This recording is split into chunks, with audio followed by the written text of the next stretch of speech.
castle has been standing for over 1,000 years. Long before Harry Potter stepped off a boat and looked up at those towers with wide eyes, before Dumbledore sat behind that desk surrounded by whirring silver instruments, before Quidditch cups were won and lost and portraits covered the walls 3 deep, Hogwarts was already ancient. The stones of its walls had absorbed centuries of magic, argument, grief and laughter before the first name that any of us know ever arrived there. The corridors had already held the footsteps of thousands of children who came as strangers and left as something else entirely. Tonight, we are going back. All the way back through a history that most people in the wizarding world themselves have only heard in scattered pieces. We are going to the beginning, to a Scotland that had no castle here yet, to 4 witches and wizards who gathered by a lake and decided the future of magical education in Britain. We are going to follow every century that came after, the feuds, the forgotten headmasters, the ghosts who chose not to leave, the secrets buried so deep that only a parcel mouth could find them.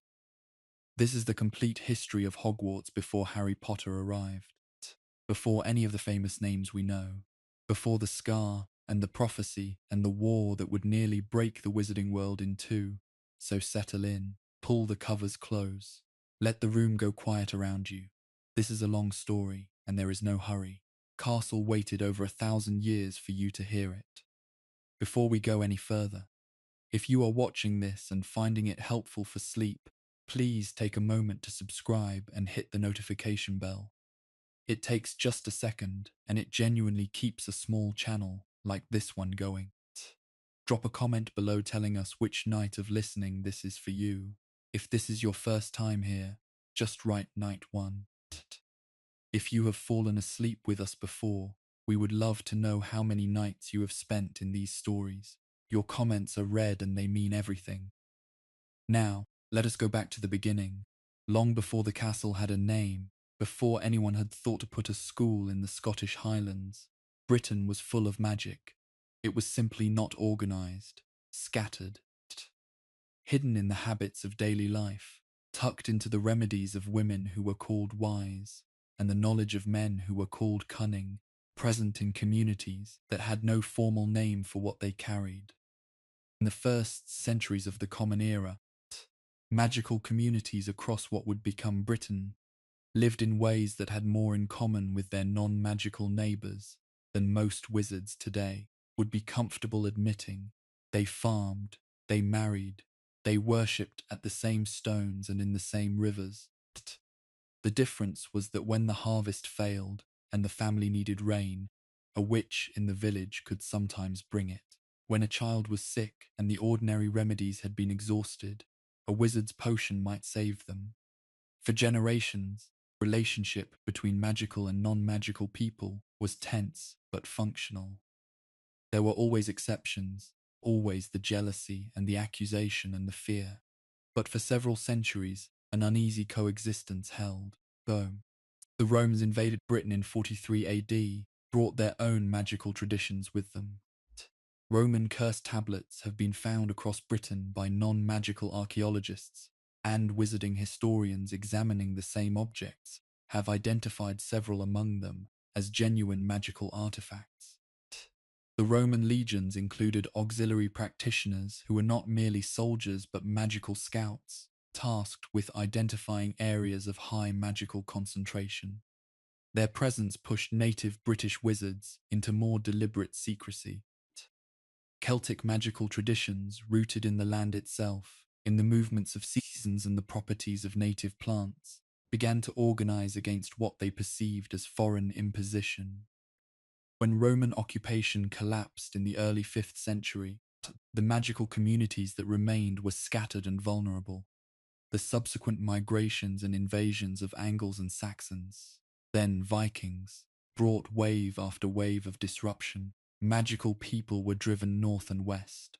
The Scottish Highlands and the Welsh mountains became the most densely populated magical areas in Britain, not because they were pleasant, but because they were difficult to reach and easy to defend. By the late 9th and early 10th centuries, Something had shifted in the external world. The non-magical world was organizing into kingdoms. Alfred the Great had begun the process of unifying England. The church was extending its influence across territory it had not previously reached. And with the church came the first serious, systematic hostility toward witches and wizards. Not the scattered village accusations of earlier centuries, but the beginning of an organized doctrinal position that would intensify over the following centuries into the witch trials that the wizarding world would later describe as its darkest period of exposure. This was the world into which Hogwarts' four founders were born. They did not know each other yet. They were scattered across Britain, each learning what they could from parents and solitary mentors and books that passed hand to hand in a world without schools or official curriculum. But they were aware, each in their own way, of the central problem. Magical children had nowhere safe to go. They were growing up in isolation, learning in fragments, sometimes from people who meant them harm as much as good. Something had to change. The idea of a permanent institution where magical children could learn in safety from trained teachers was not entirely original to the four founders. There had been smaller attempts before, in Wales and in the north of England, institutions that had collapsed when the non-magical communities around them grew suspicious. What made the founders different was ambition and the scale of what they were willing to attempt together. They chose Scotland for the same reason. Everyone who wanted to be left alone in medieval Britain chose Scotland. It was remote. The terrain was hostile to anyone who did not know it. And the castle they would build would be hidden from non-magical eyes by concealment enchantments more comprehensive than anyone in Britain had previously attempted. But before any castle, before any school, there were four people who had to find each other. And that story begins with understanding who those four people actually were. Godric Gryffindor was not born famous. According to materials published through J.K. Rowling's Wizarding World platform and the original Pottermore archives, he came from a small settlement in the West Country of England, a village that no longer exists under any traceable name. He was the son of a magical father, and by some accounts a non-magical mother, which makes his later reputation as the most welcoming of the four founders toward Muggle-born children. Something that came from personal experience, rather than abstract principle. He understood what it meant to carry magic in a household that also carried doubt about what that magic was. What we know of Gryffindor's character comes filtered through centuries of legend, but certain qualities appear consistently enough to be credible. He was large in all senses of the word. Physical descriptions in surviving wizard texts from the late medieval period, themselves based on earlier sources now lost, describe a powerfully built man with hair the colour of autumn bracken, broad across the shoulders, physically imposing in the way of someone who had spent years not just practicing magic but surviving. More reliably than the physical details, every account agrees on his temperament. He was bold, loud, quick to argue, and equally quick to reconcile, kind of person who could not leave an injustice alone once he had seen it. His particular gift was in combat magic, which in the 10th century did not mean the tidy duel at measured paces that later wizarding culture would formalize. It meant survival in a world where being discovered as a witch or wizard by the wrong people at the wrong moment meant death. Gryffindor had learned those skills, not in any school but in the world itself, and he carried a sword that goblin smiths had made for him, a weapon imbued with the kind of magic that allowed it to absorb the properties of anything it encountered in a moment of genuine need. That sword still exists. It sits in a display case in the headmaster's office at Hogwarts, and it has appeared, according to confirmed accounts from Harry Potter himself, to those it judges truly worthy of it. Helga Hufflepuff came from the valleys of Wales. Welsh magical traditions in the 10th century were among the most sophisticated in Britain, precisely because Wales had been the refuge of many displaced wizards from the Roman period onward. Herbology, the magical study of plants, had deep roots there, partly because the terrain demanded it.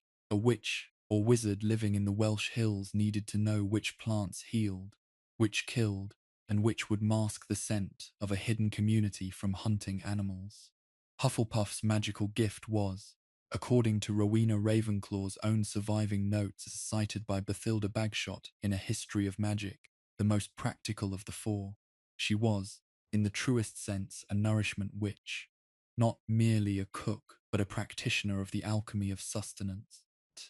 The creation of enchantments that could keep food from spoiling across distances, that could feed many from little, could use the properties of ingredients to calm and heal the body and mind. The Hogwarts kitchens, which still run today precisely as they have for over 1,000 years, were designed by Hufflepuff. The enchantments on the cooking fires in those kitchens still carry her original signature, identifiable by what the school's current house elves describe as a warmth slightly greater than any fire of that size should naturally produce. Her values are the easiest of the four to describe and the easiest to underestimate. Hard work, loyalty, patience. The willingness to include everyone regardless of their inherited talent, and to teach them at the pace they needed, rather than the pace most convenient to their teacher. Slytherin, in the fragments of correspondence that survive, dismissed these qualities explicitly. He called them the preferences of someone who did not understand excellence. What Hufflepuff understood, and what Slytherin never did, is that a school which trains only the already gifted is not a school but a selection mechanism. She wanted to produce good witches and wizards, full stop. What they were born with mattered considerably less to her than what they chose to do with it. Rowena Ravenclaw is the hardest of the four to see clearly because the historical record treats her with the kind of reverence usually reserved for people who are being simplified into a symbol. She is remembered as the most intelligent witch of her age.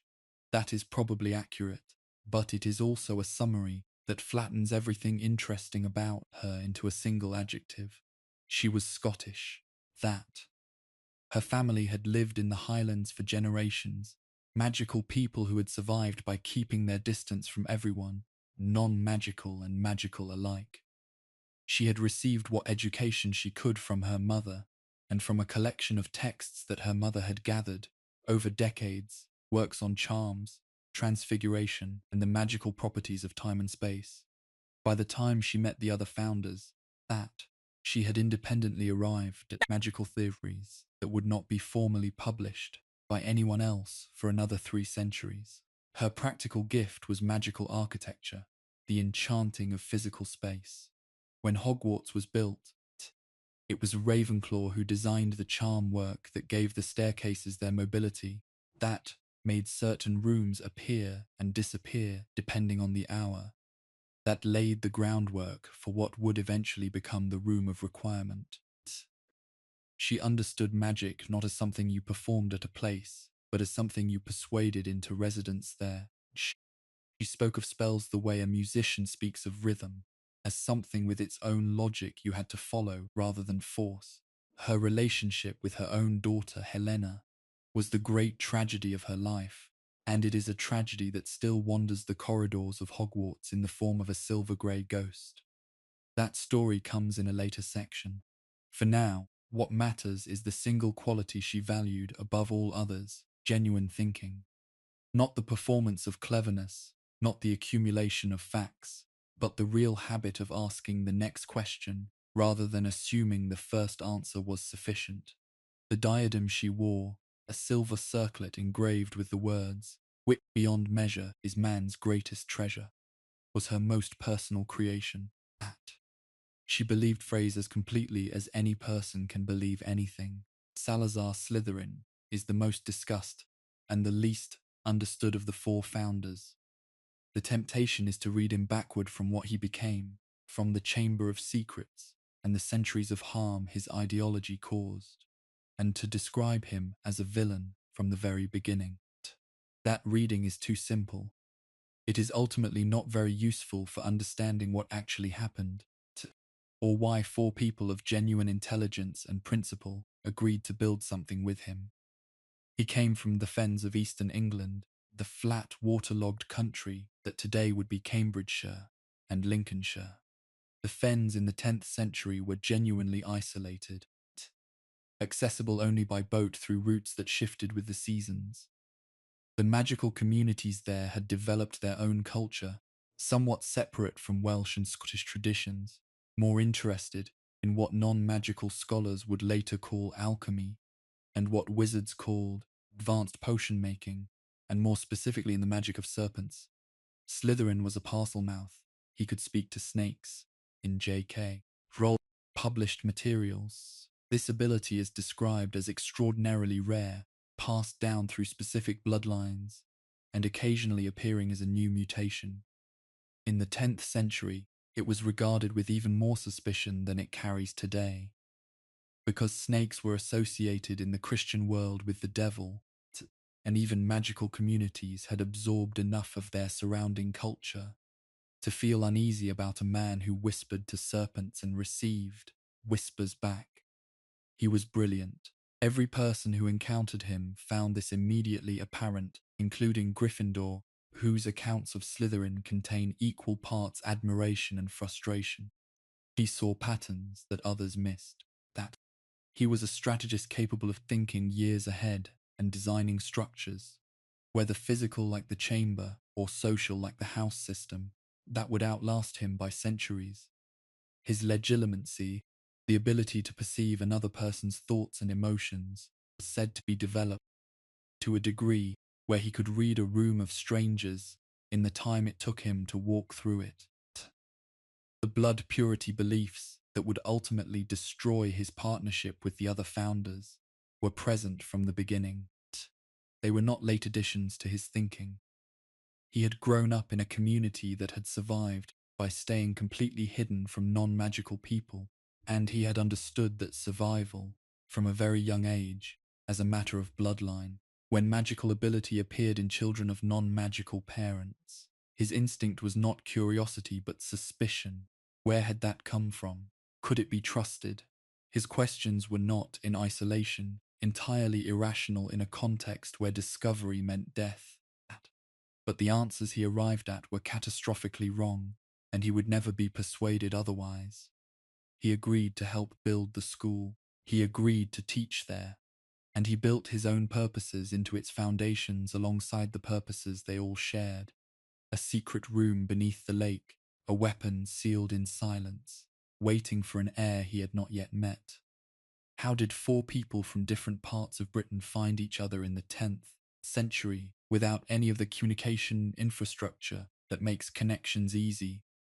The honest answer is that it took years, and the full picture is not recoverable with certainty. What Rowling has shared through the Wizarding World platform, and what appears in the earliest surviving wizard histories, compiled in the 15th century from sources now lost, suggest a gradual gathering rather than a single dramatic moment. Gryffindor and Hufflepuff appear to have met first, possibly in England, possibly through the informal wizarding network that existed even then. News passed between magical families about other magical people worth knowing. Their friendship was immediate and enduring, built on the kind of complementary difference that sometimes produces the strongest bonds. He was confrontational and physical, problem solver through action. She was patient and relational, a problem solver through endurance and inclusion. They agreed on almost everything that mattered. Rowena Ravenclaw came to their attention through reputation. Her theoretical work was circulating in manuscript form among the small educated wizard class of the time, copied by hand and passed between families.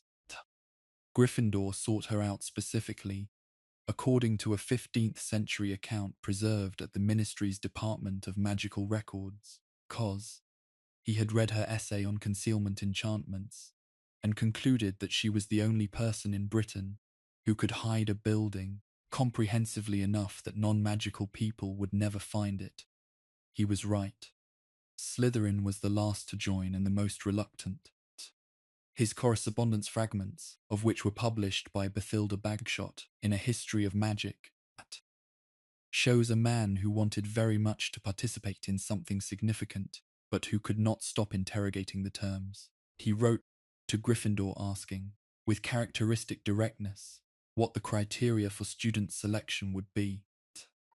When Gryffindor replied that they would take any child who showed magical ability, Slytherin's next letter began with what Bagshot describes as a lengthy silence on the page before the next paragraph. They met in Scotland, almost certainly in summer or early autumn, and chose the location for the school. The legend that Rowena Ravenclaw dreamed of a warty pig leading her to a cliff beside a lake is treated by most wizarding historians as charming mythology rather than literal fact, but the site they chose was hers to identify.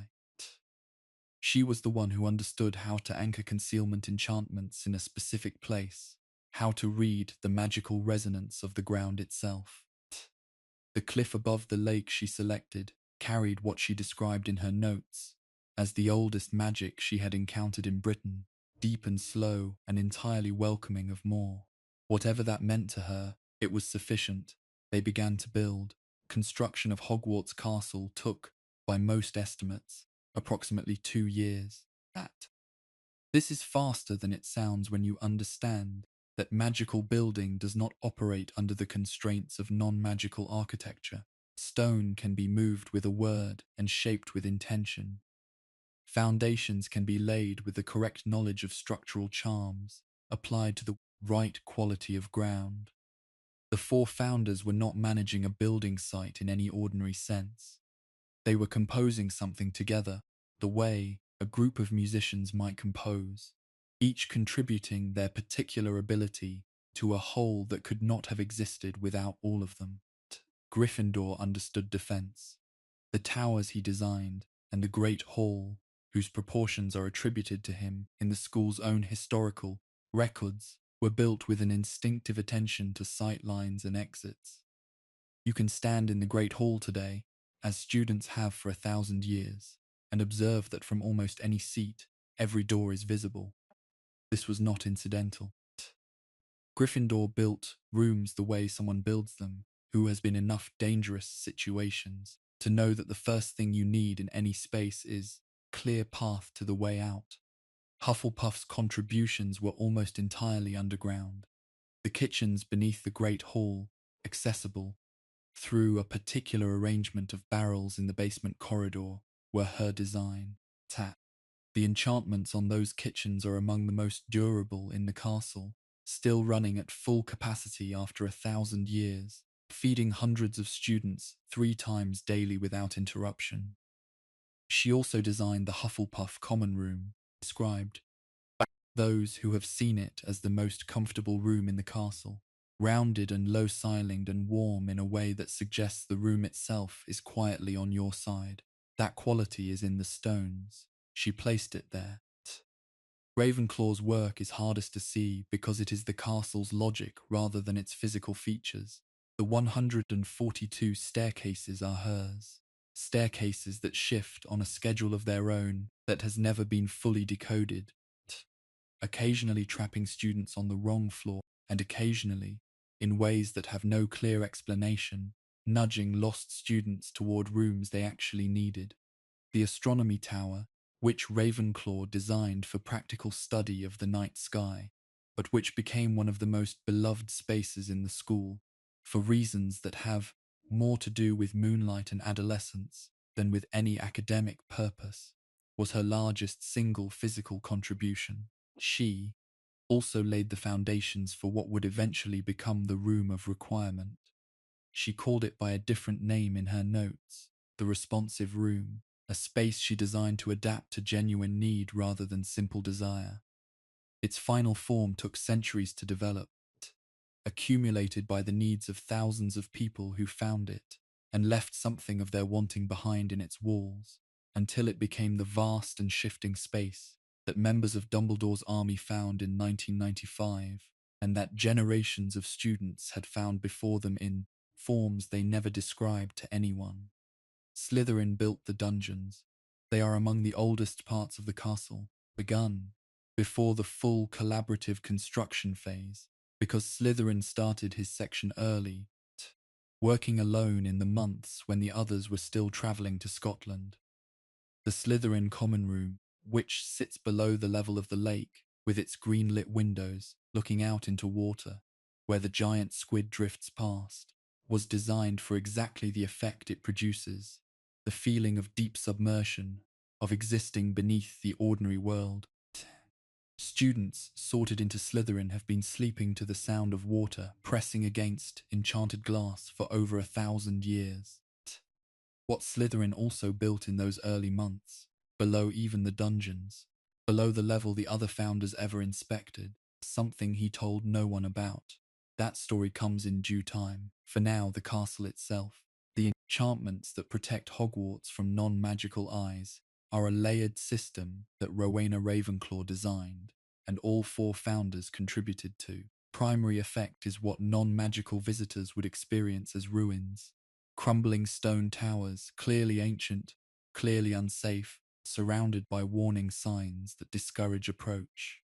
This is the concealment charm at its most visible level.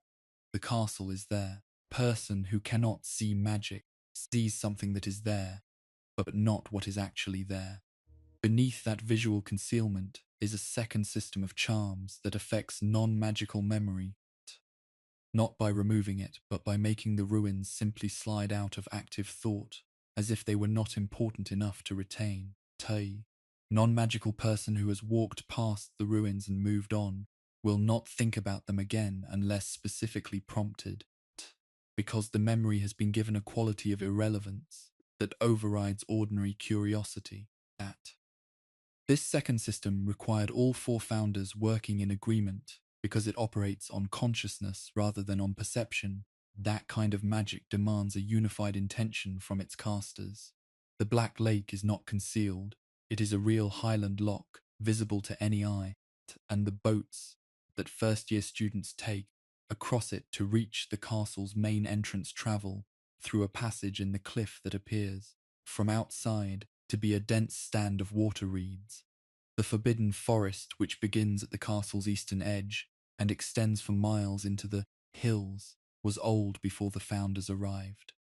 Ravenclaw's notes describe it as a place that carried its own enchantment already, something that the school's construction reinforced without creating. Centaurs lived in that forest before the castle was built, and have lived there since, conducting their own civilization and their own astronomical traditions in the deepest parts of the trees. Founders negotiated a formal arrangement with the centaur colony that recognized their prior claim to the land. That arrangement is still in place, which is why Hogwarts staff have always been careful to describe the forest as the centaur's territory as much as the school's. The giant squid in the Black Lake was not placed there by the founders. It was already in residence. Helga Hufflepuff made initial contact with it, according to a much later account by the school's 11th headmaster, who describes a painting in the original headmaster's office depicting Hufflepuff sitting at the lake's edge, with something large and tentacled surfacing nearby. The account suggests she visited the lake regularly in those early years and left offerings of some kind, though what specifically has not survived in any record. The corridor torches burn all night. This is one of those facts about Hogwarts that is so consistent it becomes invisible, regardless of who is headmaster, regardless of what war is being fought outside the walls, or what crisis is unfolding within them. The torches burn. The enchantment on them requires no conscious maintenance. Rowena Ravenclaw designed it to renew itself from the castle's own ambient magic, drawing on the 1,000 years of accumulated spellwork in the stones rather than on any individual witch or wizard's attention. The result is that the school has never had a dark corridor, not in 1,000 years, not for a single night. Students who are homesick in their first weeks sometimes get up in the night and walk those torchlit corridors, not going anywhere specifically, just moving through the warmth and light.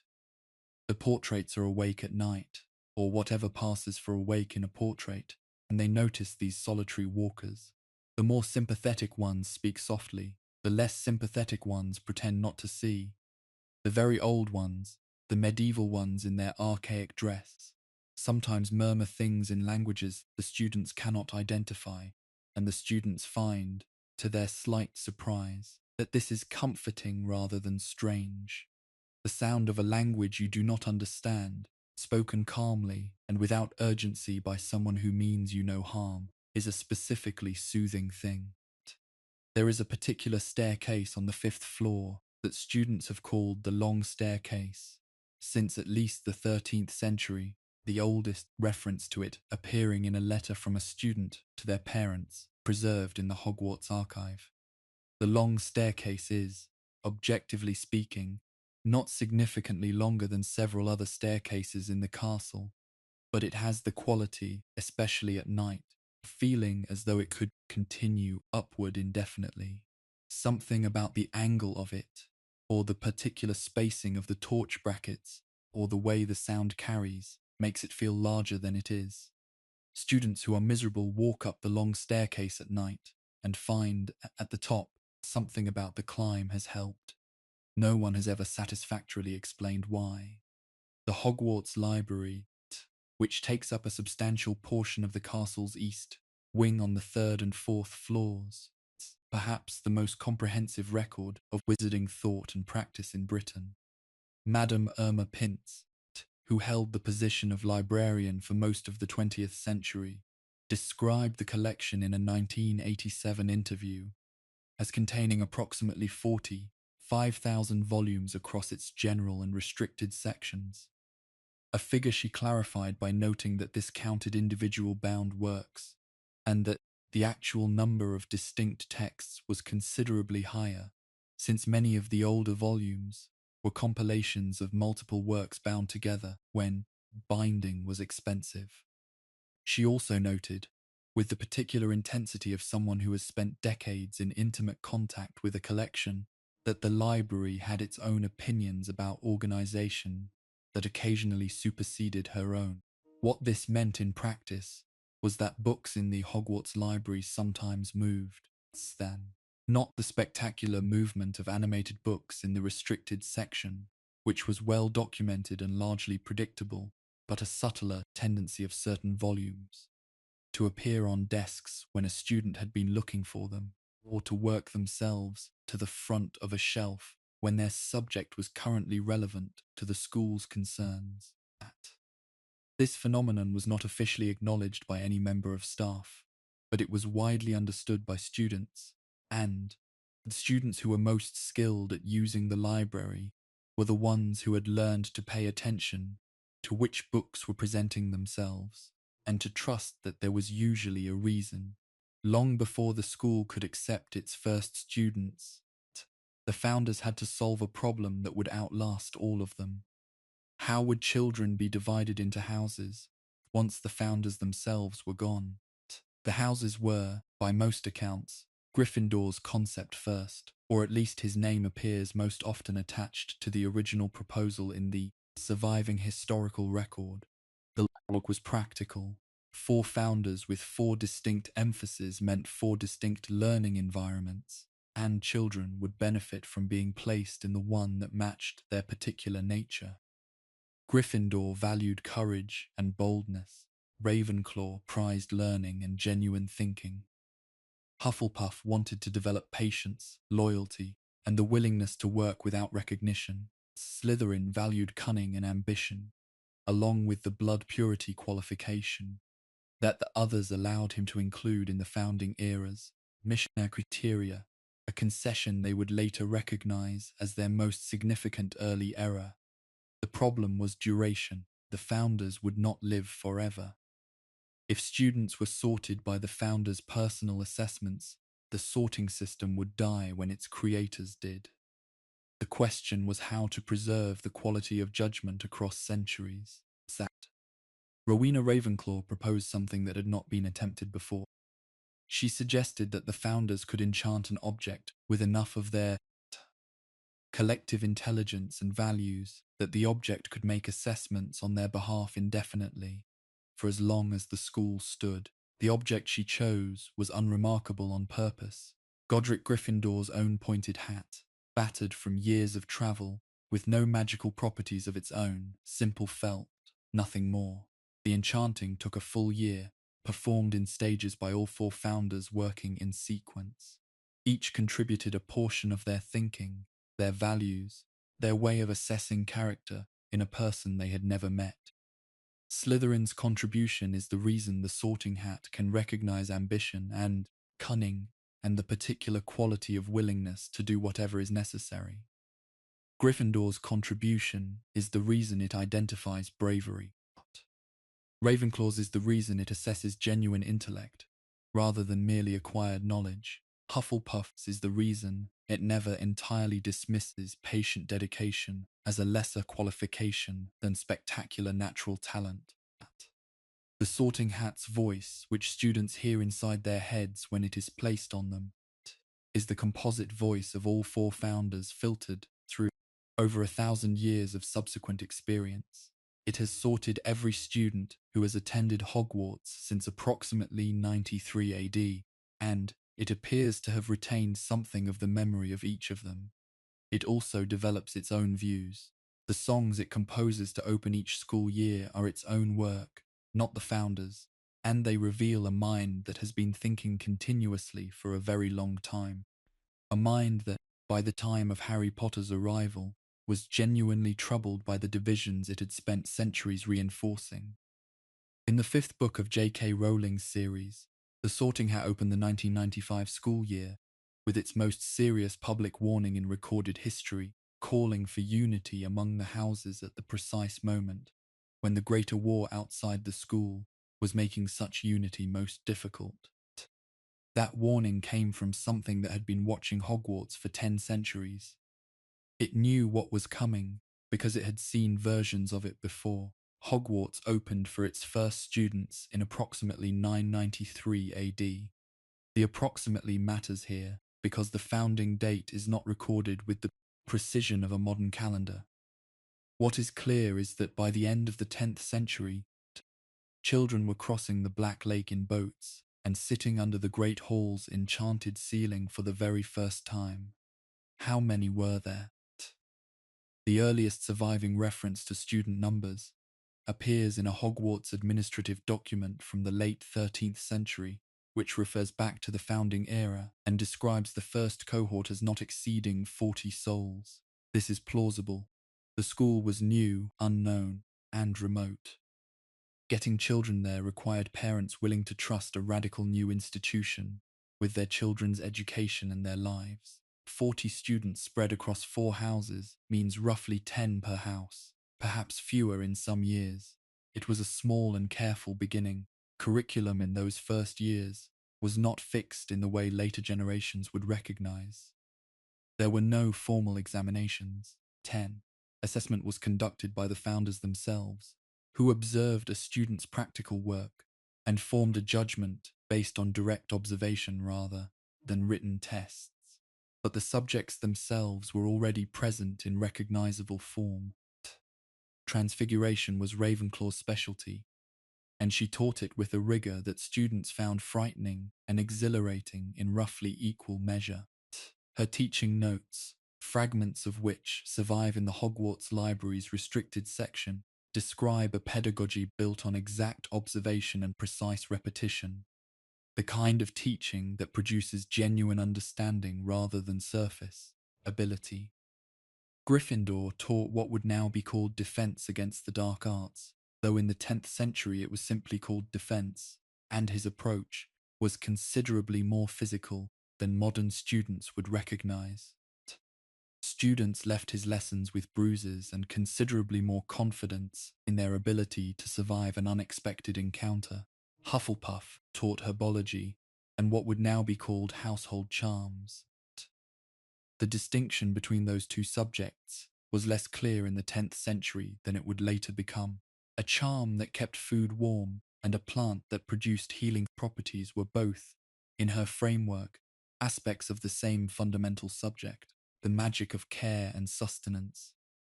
Students who studied with her tended to develop an attention to the small domestic details of magical life that made their communities more stable and more livable. Her contribution to wizarding culture has been consistently undervalued because it was quiet. The witches and wizards who came from her tradition did not make headlines. They kept things going. Slytherin taught potions and, in those early years, also what he called the theory of magical heritage. This second subject does not appear on any curriculum after his departure from the school. Several letters from parents to the founders. In the years before the schism mentioned children coming home and asking uncomfortable questions about ancestry, which suggests his teaching on this subject was direct enough to make an impression on 11-year-olds. He was, by every surviving account, a genuinely exceptional teacher of potions. Students who passed through his dungeon classroom could produce work that professional apothecaries of time would have struggled to match. He simply could not separate the chemistry from the ideology. The school's rhythms in those first years were determined more by agricultural seasons than by any formal academic calendar. Students arrived in autumn, and some went home for winter and for the planting season in spring. The modern September to June structure developed gradually over centuries. In the founding era, the school was more like a series of intensive residential periods than a continuous academic year. The first generation of students who graduated from Hogwarts went back into a world that did not have a word for what they were. Trained witches and wizards, yes, that language existed, but graduates of a formal institution, people who had spent years in systematic study under expert teachers with an organized curriculum and assessed standards. This was new, that. These graduates were different from the self-taught practitioners who had been the norm before the school, different in specific ways that became visible in their communities over the following decades. They were more consistent. A self-taught witch or wizard was as good as their teacher and their books and their own intuition, which meant that the range of ability was enormous and the likelihood of serious gaps in any individual's knowledge was high. The Hogwarts graduates knew the same things. Not identically, not without individual variation, but within a framework of shared knowledge that made collaboration between practitioners possible in ways that it had not previously been. 2. Trained witches from different parts of Britain could work together on a complex enchantment because they had learned the same foundational theory. This had not been possible before the school existed. They were also more politically aware, in the sense of being aware that there was a wizarding community with shared interests and shared problems. The school had gathered children from across Britain and kept them together for 7 years, and the friendships and rivalries and shared experiences of those years had created, for the first time, a generation of wizards who thought of themselves as part of a community rather than as isolated magical practitioners.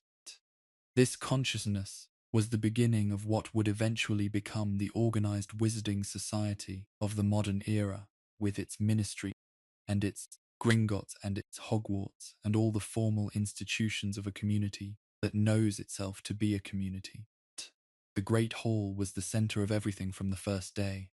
Meals, announcements, the occasional formal gathering of the whole school, the enchanted ceiling that mirrors the sky outside, designed by Rowena Ravenclaw, was present from the beginning. Students ate dinner under a ceiling that showed them October clouds and the first frost of autumn, or the grey mist of a Scottish February dawn. It is the oldest continuously maintained enchantment in the castle, and after 1,000 years and more, it still works without any sign of weakening. The houses formed their identities quickly, and in ways that had as much to do with the physical spaces the founders designed as with any sorting criteria. The tower rooms of Gryffindor, the underground warmth of Hufflepuff's barrel-lined common room, the airy elegance of Ravenclaw Tower with its eagle-shaped door knocker and views across the mountains, the submerged green light of the Slytherin dungeons. These faces shaped the students who lived in them as much as the lessons they attended, because places do that, slowly and without announcement, to the people who sleep in them night after night across years. The four founders did not simply build a school and teach. They created objects, some deliberately and some as byproducts of their work and their lives, that would carry their power across centuries. That several of these objects would become central to the most dangerous events in wizarding history over a millennium later, a fact that suggests the founders' influence extended considerably further than any of them could have anticipated. The Sword of Gryffindor is the most visible. It was made by goblin smiths of the founding era, and the craftsmanship involved a technique either lost or kept as an exclusive professional secret ever since. The blade was made to absorb permanently the properties of anything that caused it damage or that it touched in a moment of genuine need. In 1993, Harry Potter used it against the basilisk in the Chamber of Secrets, and the blade absorbed basilisk venom, which made it capable of destroying Horcruxes. In 1997, Neville Longbottom wielded it against Nagini. Both of those encounters happened because the sword found the person it judged worthy of it, appearing in a pool of water in a forest in the first case, and from inside the sorting hat in the second. This is not a dramatic embellishment in the retelling, it is the object's fundamental enchantment. Gryffindor wanted something that would seek out the brave when they needed it. The goblin smiths built him something that did exactly that. Goblin-made objects are distinct from wizard-made objects in ways that matter for understanding why the Sword of Gryffindor is what it is. Goblin metallurgy is not simply metalworking with added magic. It is a tradition that goes back to before the wizarding community in Britain had any formal institutions at all. A tradition that treats the metal itself as a participant in the process, rather than simply a medium. When goblin smiths made the Sword of Gryffindor, they were not simply crafting a weapon and then enchanting it.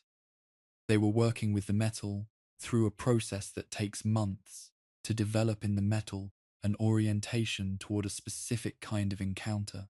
The blade absorbs what it needs to absorb and does not absorb what it does not need. It does not rust. It does not dull. It does not lose its edge or its finish regardless of what it encounters. This quality of a made thing that maintains its integrity across centuries of use and abuse is characteristic of goblin craft and not of wizard craft, which tends to be powerful in the moment of its creation, and then to require maintenance to remain at that level. The sword has not been maintained in any active sense by any headmaster since the founding era. It maintains itself. After 1,000 years, it is as sharp and as present as it was when Gryffindor first carried it. There is a debate in goblin academic circles, which occasionally intersects with wizarding academic circles at the points where the two communities share interests, about whether goblin-made objects have a form of consciousness. Not the dramatic consciousness of a portrait or a sorting hat, not something that thinks or speaks or decides. Something simpler, a quality of awareness, of attending to the situation it finds itself in. The goblins themselves tend not to describe this in terms that wizards would recognize as consciousness. They describe it as the object doing its job. The sword finds the worthy because that is its job. After 1,000 years, it is still doing it. Rowena Ravenclaw's diadem is a story about a mother and a daughter and the long cost of pride. The object itself, a silver tiara engraved with Ravenclaw's motto, was her most personal creation. She designed it to enhance the clarity of the wearer's mind, not to add false intelligence, but to reduce the interference of distraction and anxiety, so that the intelligence already present could function at its full capacity. Ravenclaw wore it daily. When it disappeared, stolen by her own daughter, she never recovered it, and the grief of that loss contributed to her death. Helga Hufflepuff's cup is the artifact from which the least legend has survived, which is entirely fitting and also entirely unjust. A small golden cup with 2 handles and a badger engraved on its side. Its magical properties were connected to its maker's deepest values. The cup could produce sustenance from very little, and it carried a warmth that those who drank from it described as the feeling of being exactly where they were supposed to be. Hufflepuff used it at the school's founding feasts. When she died, it passed to her family and through generations of careful inheritance until it ended up with a collector named Hepzibah Smith, an elderly witch who had no real understanding of what she actually owned. Tom Riddle did. He recognized it immediately and killed her for it. Slytherin's locket was not, strictly speaking, a school artifact. It was a personal object. A heavy locket bearing a serpentine S, passed to his descendants and travelling through generations of the Gaunt family, growing more charged with dark magic as the decades passed, until it arrived in a glass case in the entrance hall of 12 Grimmauld Place, where it sat for years as an object of family pride among people who did not fully understand what had been done to it. Founders' objects as a group trace a sad pattern, things made with care and intention, surviving their makers by centuries, gradually falling into isolation and misuse. None of the founders could have anticipated the person who would eventually see all of these objects for what they were and understand exactly how to use their magical durability for the most destructive purposes imaginable. That, the founding partnership, by most estimates, between 10 and 20 years. Given that it produced a standing castle, a functioning school, 4 house traditions, an enchanted sorting mechanism, and the most comprehensive concealment enchantments in British wizarding history, this is not a short or unproductive partnership. But it ended, and how it ended matters as much as what it built. The disagreement over Muggle-born admissions was present from the school's first year of operation. Slytherin had never concealed his position. He believed that magical ability in a person of non-magical parentage was less reliable, less deeply rooted, and potentially dangerous. The arguments he made were not entirely without surface logic in their historical context. That Muggle-born witches and wizards had no family tradition of secrecy. They might inadvertently tell non-magical relatives about the school. They might bring customs and assumptions into a community that depended on invisibility for survival. The other 3 founders rejected them entirely. Hufflepuff on principle. Any child with magical ability deserved to learn, full stop, and she would not engage with arguments that began from the premise that some children were worth less than others. Ravenclaw on empirical grounds. She had observed enough Muggle-born students in the school's first years to know that their magical ability was no different in quality or depth from that of students born to magical parents, and she stated this directly in writing more than once. Gryffindor on both grounds at once. His own heritage made him personally impatient with Slytherin's hierarchy, and his temperament made patience with it impossible even in the abstract. For years, the argument ran in the background of the school's operation. Slytherin continued to teach. The school continued to admit students of all backgrounds. The founders continued to function as a unit, however uneasily. The accounts from this period, drawing on what Bagshot describes as contemporary sources now lost, describe the atmosphere at the founders' table during meals as cordial at best and coldly correct at worst, but always, for the sake of the students, controlled. What broke the control is not recorded with precision. There was a specific incident or series of incidents that moved the disagreement from theoretical to something more personal. Bagshot's account suggests that Slytherin began, without the knowledge of the other founders, to implement an unofficial screening of Muggle-born students in his potions classes. Harder assessments, lower grades, and occasional remarks that the other founders would not have approved of had they been present.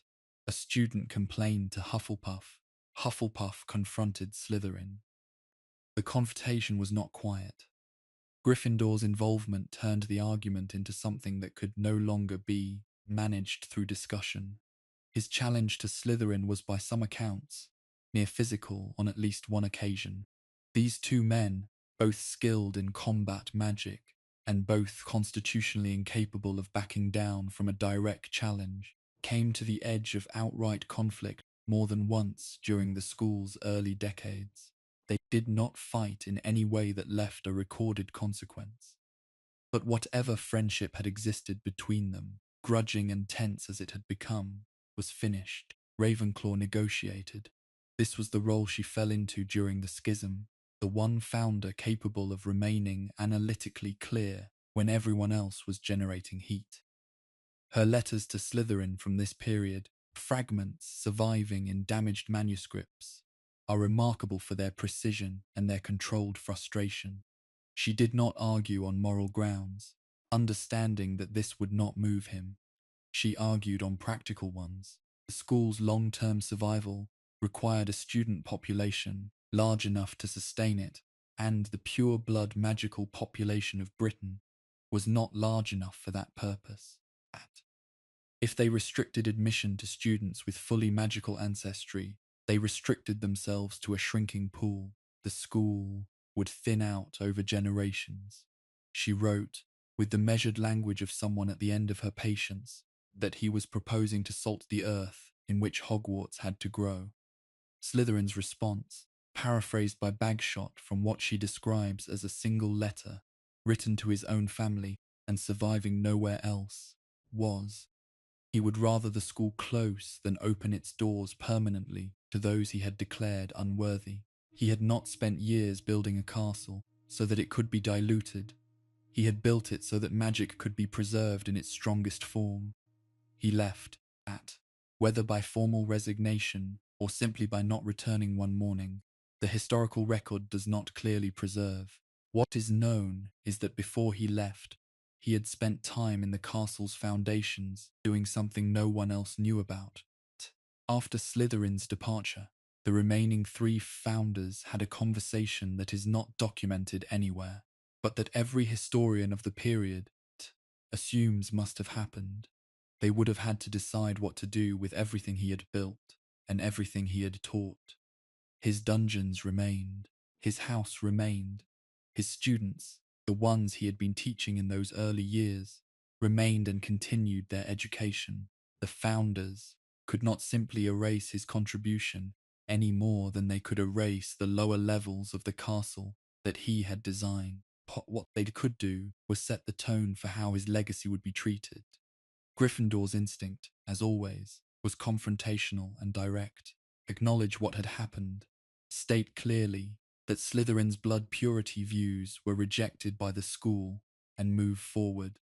Ravenclaw's instinct was more careful.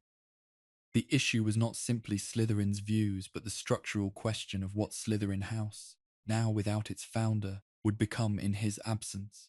Would it carry his ideology forward, or would it become something different?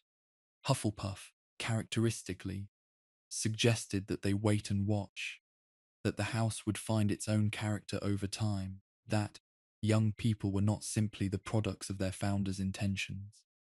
What actually happened over the centuries is that Slytherin House did carry aspects of its founders' ideology forward, not uniformly and not without resistance from within the house itself, but consistently enough across generations that by the time of Harry Potter's enrollment, the association between Slytherin House and a particular set of attitudes toward blood purity was old enough to feel like a natural feature of school rather than a historical accident.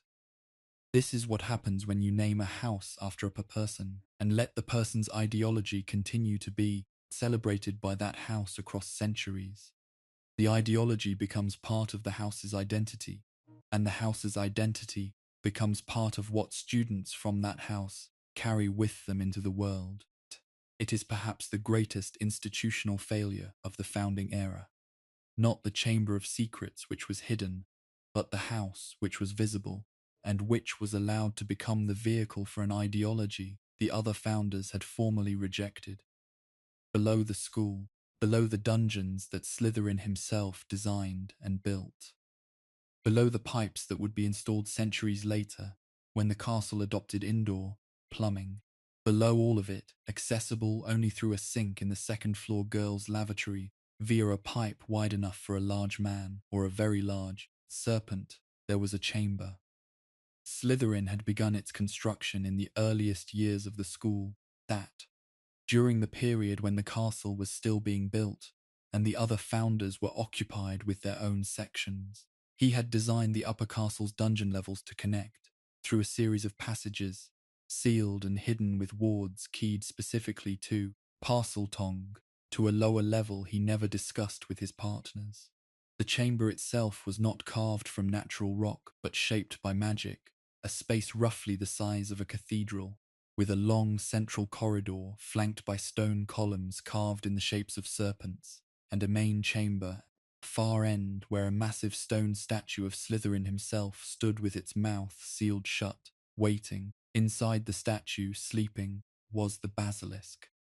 The basilisk that Slytherin placed in the chamber was hatched from a chicken's egg incubated beneath a toad, the traditional method described in dark texts he had obtained from sources he never disclosed even to the other founders. It was not a small animal. The creature that Harry Potter would encounter in 1993, very nearly 1,000 years after Slytherin sealed it underground, was approximately 50 feet in length. It had been growing in the dark, slowly, fed by the magic in the stones around it, for the entirety of that millennium. The purpose Slytherin gave it was clear from the design of the space that housed it. Basilisk was a weapon built for a contingency he had decided to plan for in advance.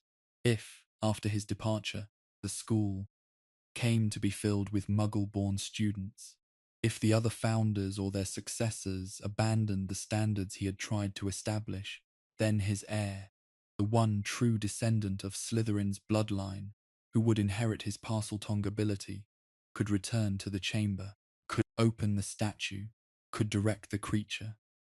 And the creature would do what Slytherin had trained it, through whispered sessions in the school's early years, to do: hunt the students he had already decided were unworthy of being there. The horror of this is straightforward to describe and genuinely difficult to absorb. A founder of a school for children, man who sat at meals with the other founders and watched young people learn and grow. Also a man who spent the early years of the school's existence building an execution mechanism into its foundations, aimed at children he had not yet met, but had already condemned on the basis of who their parents were. The pipe system that would eventually make the chamber accessible through a second-floor bathroom was not Slytherin's work. It was installed in the 18th century, when Hogwarts adopted indoor plumbing, and the pipes happened to run through passages that Slytherin had left specifically for this kind of connection. The workers who installed the plumbing encountered smooth stone passages in the lower levels that seemed to lead nowhere useful. They incorporated them into the system without question and moved on. The chamber waited. For 1,000 years it waited, through every headmaster and every generation of students, through wars and reformations and the Statute of Secrecy and the Industrial Revolution. It waited while the school above it grew from 40 students to several hundred, while the castle was repaired and extended and modernized around it. It waited while the pipes around it were installed and maintained and repaired by people who never went below the second floor. It waited until 1942, when a 16-year-old boy stood at a sink in a girl's bathroom and opened it for the first time in a millennium. 1,000 years is a span of time that is genuinely difficult to hold in the mind as a single thing. Basilisk that slept in the chamber was alive for all of it. Not active, not hunting, not aware in any meaningful sense, but alive in the way that certain creatures can sustain a kind of suspension, their biological processes, slowed to the minimum required to maintain life, drawing on the magic in the stones around them, the concentrated magical residue of 1,000 years of students casting spells 100 feet above, passing through the rock and the water, and eventually reaching the creature below. What did the chamber smell like after 1,000 years? What did it sound like on the nights when the pipes above it carried the sounds of the plumbing system, the rush of water in the dark, the occasional gurgling of drains, the faint distant sound of a tap being turned on in the bathroom above? The stone would have been damp, always. being below the level of the lake. The torches that Slytherin had placed in the wall brackets on his first visit would have burned for perhaps a year before they exhausted their enchanted fuel, and after that the chamber would have been dark, completely and permanently dark, for approximately 999 years. Slytherin had designed it to need no light. The basilisk did not require light to navigate. The chamber was a space designed not for human occupation, but for waiting, and it performed that function with perfect patience for a millennium. The students who attended Hogwarts in the centuries between the founding and 1943 slept every night over a sleeping monster. Most of them slept peacefully because they did not know it was there. The ones who knew the legend, the ghost story version of the chamber that passed between student generations, probably did not believe it, and even if they had believed it, there was nothing to do about it, because neither they nor anyone else knew where the entrance was. The school survived the departure of its last founding member and continued. This is worth pausing to appreciate, because it was not inevitable. 3 founders instead of 4 represented a significant reduction in the concentrated magical power that had kept the school operating in its first years. But Gryffindor, Hufflepuff, and Ravenclaw continued teaching into their later years, and when they eventually died, they left a school with enough structure, enough tradition, and enough accumulated staff to persist without them. What the medieval centuries look like from the inside is largely a matter of inference, because the historical record for Hogwarts' internal life becomes very thin after the founding era and does not thicken again until the 15th century. What survives comes primarily from Bathilda Bagshot's published histories, from the portraits in the headmaster's office, which began to accumulate from the early 15th century onward, and from isolated administrative documents in the Hogwarts Library and Ministry archives. Broadly, Hogwarts, in the medieval period, ran on the founders' established structure without significantly altering it. The 4 houses remained, subjects remained in recognizable form. The sorting hat sorted, the Great Hall fed, the enchanted ceiling showed the weather. The school was not static, but its evolution was the slow evolution of an institution that has acquired enough momentum to carry itself, changing year by year in ways invisible to anyone present but dramatic from the view of a century. One external event reshaped the school more than any other in this period.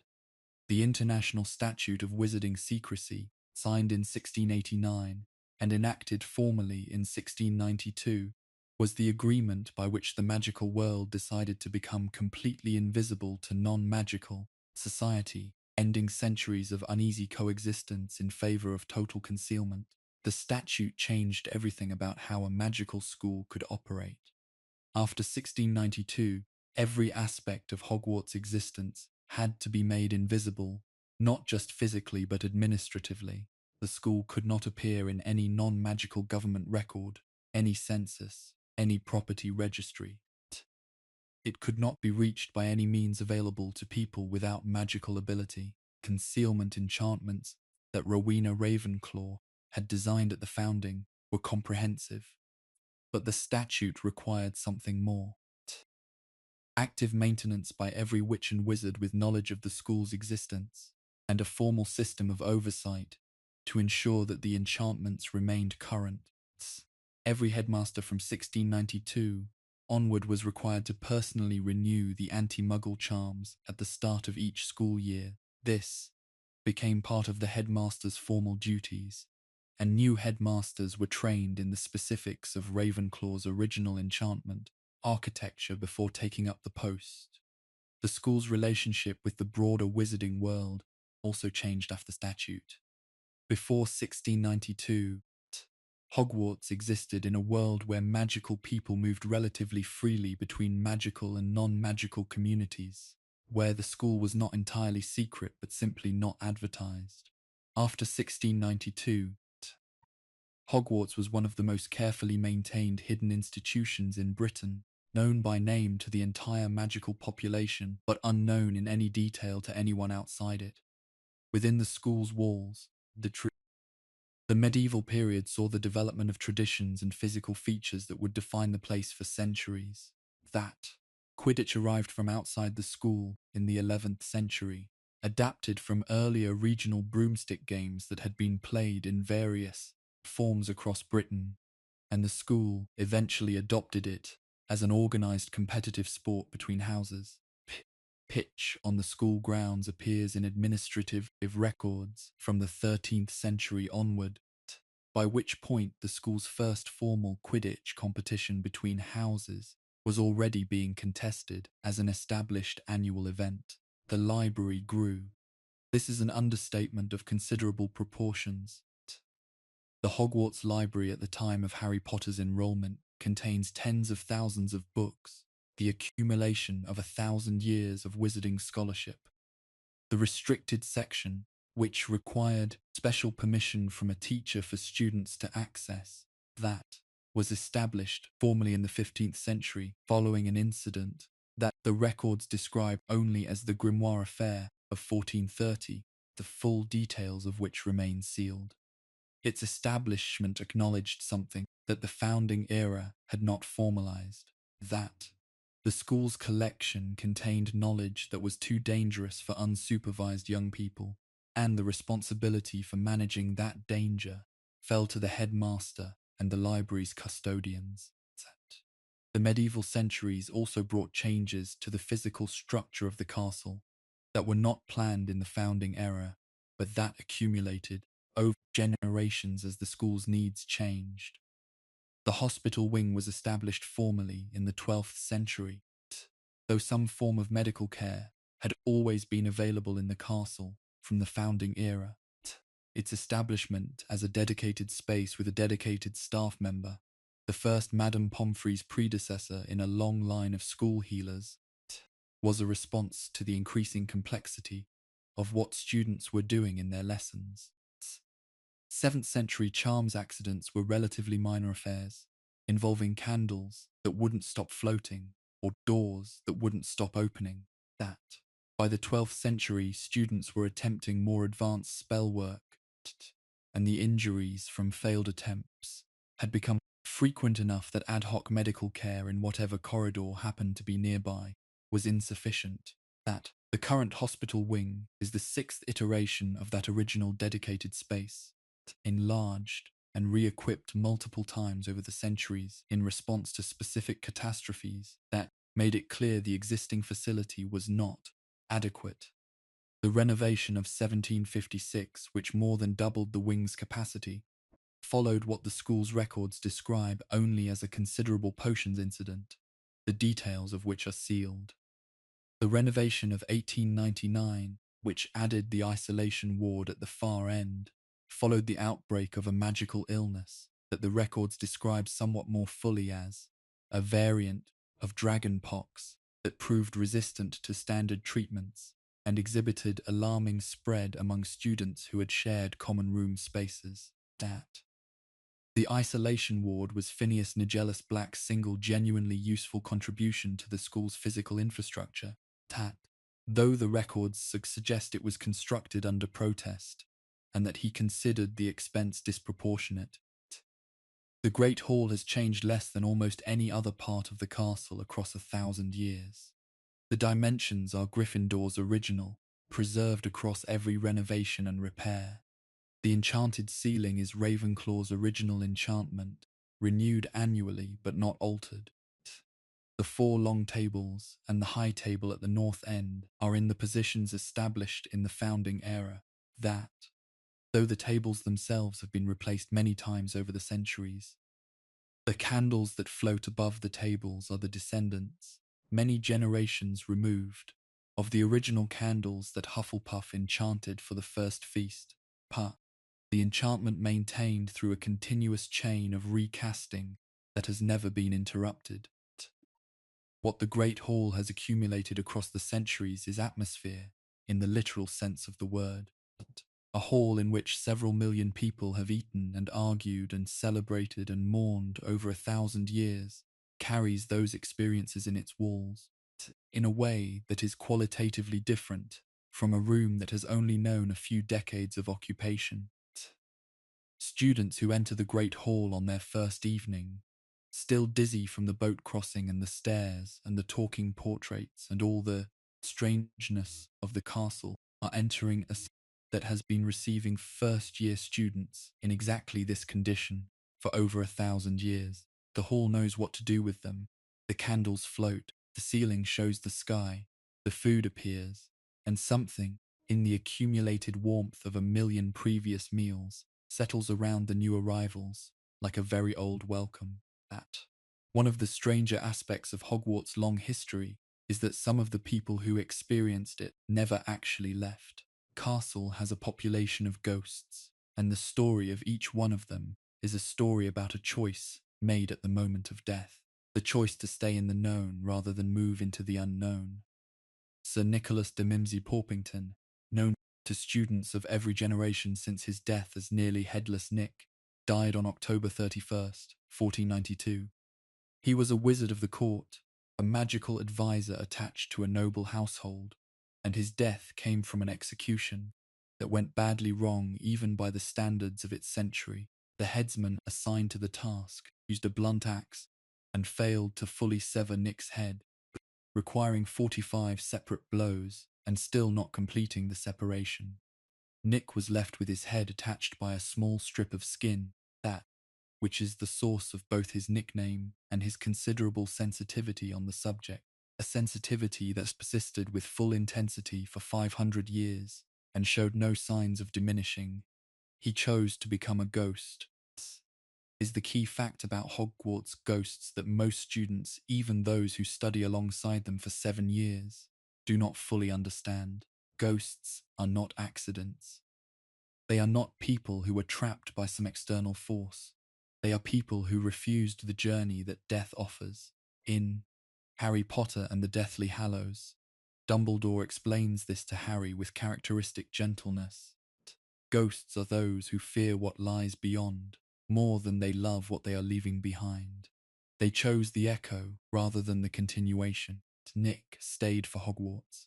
He had connections to the school in life, had visited it as a guest lecturer on the history of magical court protocol, and when the choice came, he chose the place he knew over the mystery he did not. He became the Gryffindor house ghost, and has occupied that role since the 15th century, offering unsolicited advice to students who mostly find him endearing, mourning his inability to taste the food at the Death Day parties he hosts every October 31st, and conducting his ongoing campaign to be admitted to the Headless Hunt with a dignity that the hunt's leader, Sir Patrick Delaney Podmore, has never once acknowledged. The Bloody Baron is a darker story, and it connects directly to the founding era through the person of Helena Ravenclaw, whose history is inseparable from his. Helena Ravenclaw was Rowena's daughter.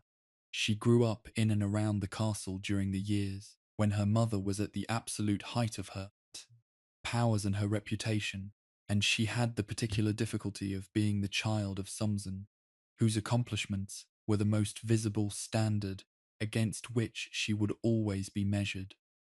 The need to distinguish herself from her mother's achievement led her to make a decision she could not take back. She stole the diadem, Rowena Ravenclaw's tiara, the object she valued above all others, the one engraved with her motto, the one she wore daily and believed in completely. Helena took it and ran. She fled to Albania and hid the diadem in the hollow of a tree in a forest. She may have intended to return it eventually.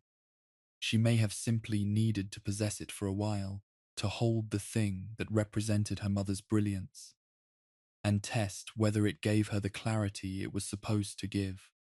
Her reasoning is not preserved anywhere in the historical record. What is known is that she did not come back. When Rowena fell ill and believed she was dying, she sent someone to find Helena and bring her home. The person she sent was a young man whose name the historical record preserves only as the Baron. He was in love with Helena in the possessive and dangerous way that some people love, not as a gift but as a claim. He found her in Albania. She refused to return with him. He killed her in a rage, and then, overwhelmed immediately by the reality of what he had done, turned his own weapon on himself. Both died there in that Albanian forest. Both chose to become ghosts. Both returned to Scotland and to the castle, which was the only place either of them had ever truly belonged. The Baron became the Slytherin house ghost, still wearing the silver bloodstains he chose not to remove, carrying them as a permanent record of his guilt. Helena became the Ravenclaw house ghost, the Grey Lady, the most private and withdrawn of all the castle's spectral residents, who told no one for 500 years what had really happened to the diadem. Helena Ravenclaw, in the grey-silver form she wears around Hogwarts as the Grey Lady, is the ghost of a woman who made a single catastrophically wrong decision and then spent 500 years in the building where that decision began. She does not speak about the diadem. She does not speak about the Baron. She speaks, when she speaks at all, about the castle, its history, its architecture, its magical properties. She is the most reliable source on the school's founding era in the castle, because she was there, and she has had 500 years to think about what she saw. Students who manage to earn her trust, which requires patience and a genuine interest in the history she offers, rather than the personal history she protects, describe her as a careful and precise historian.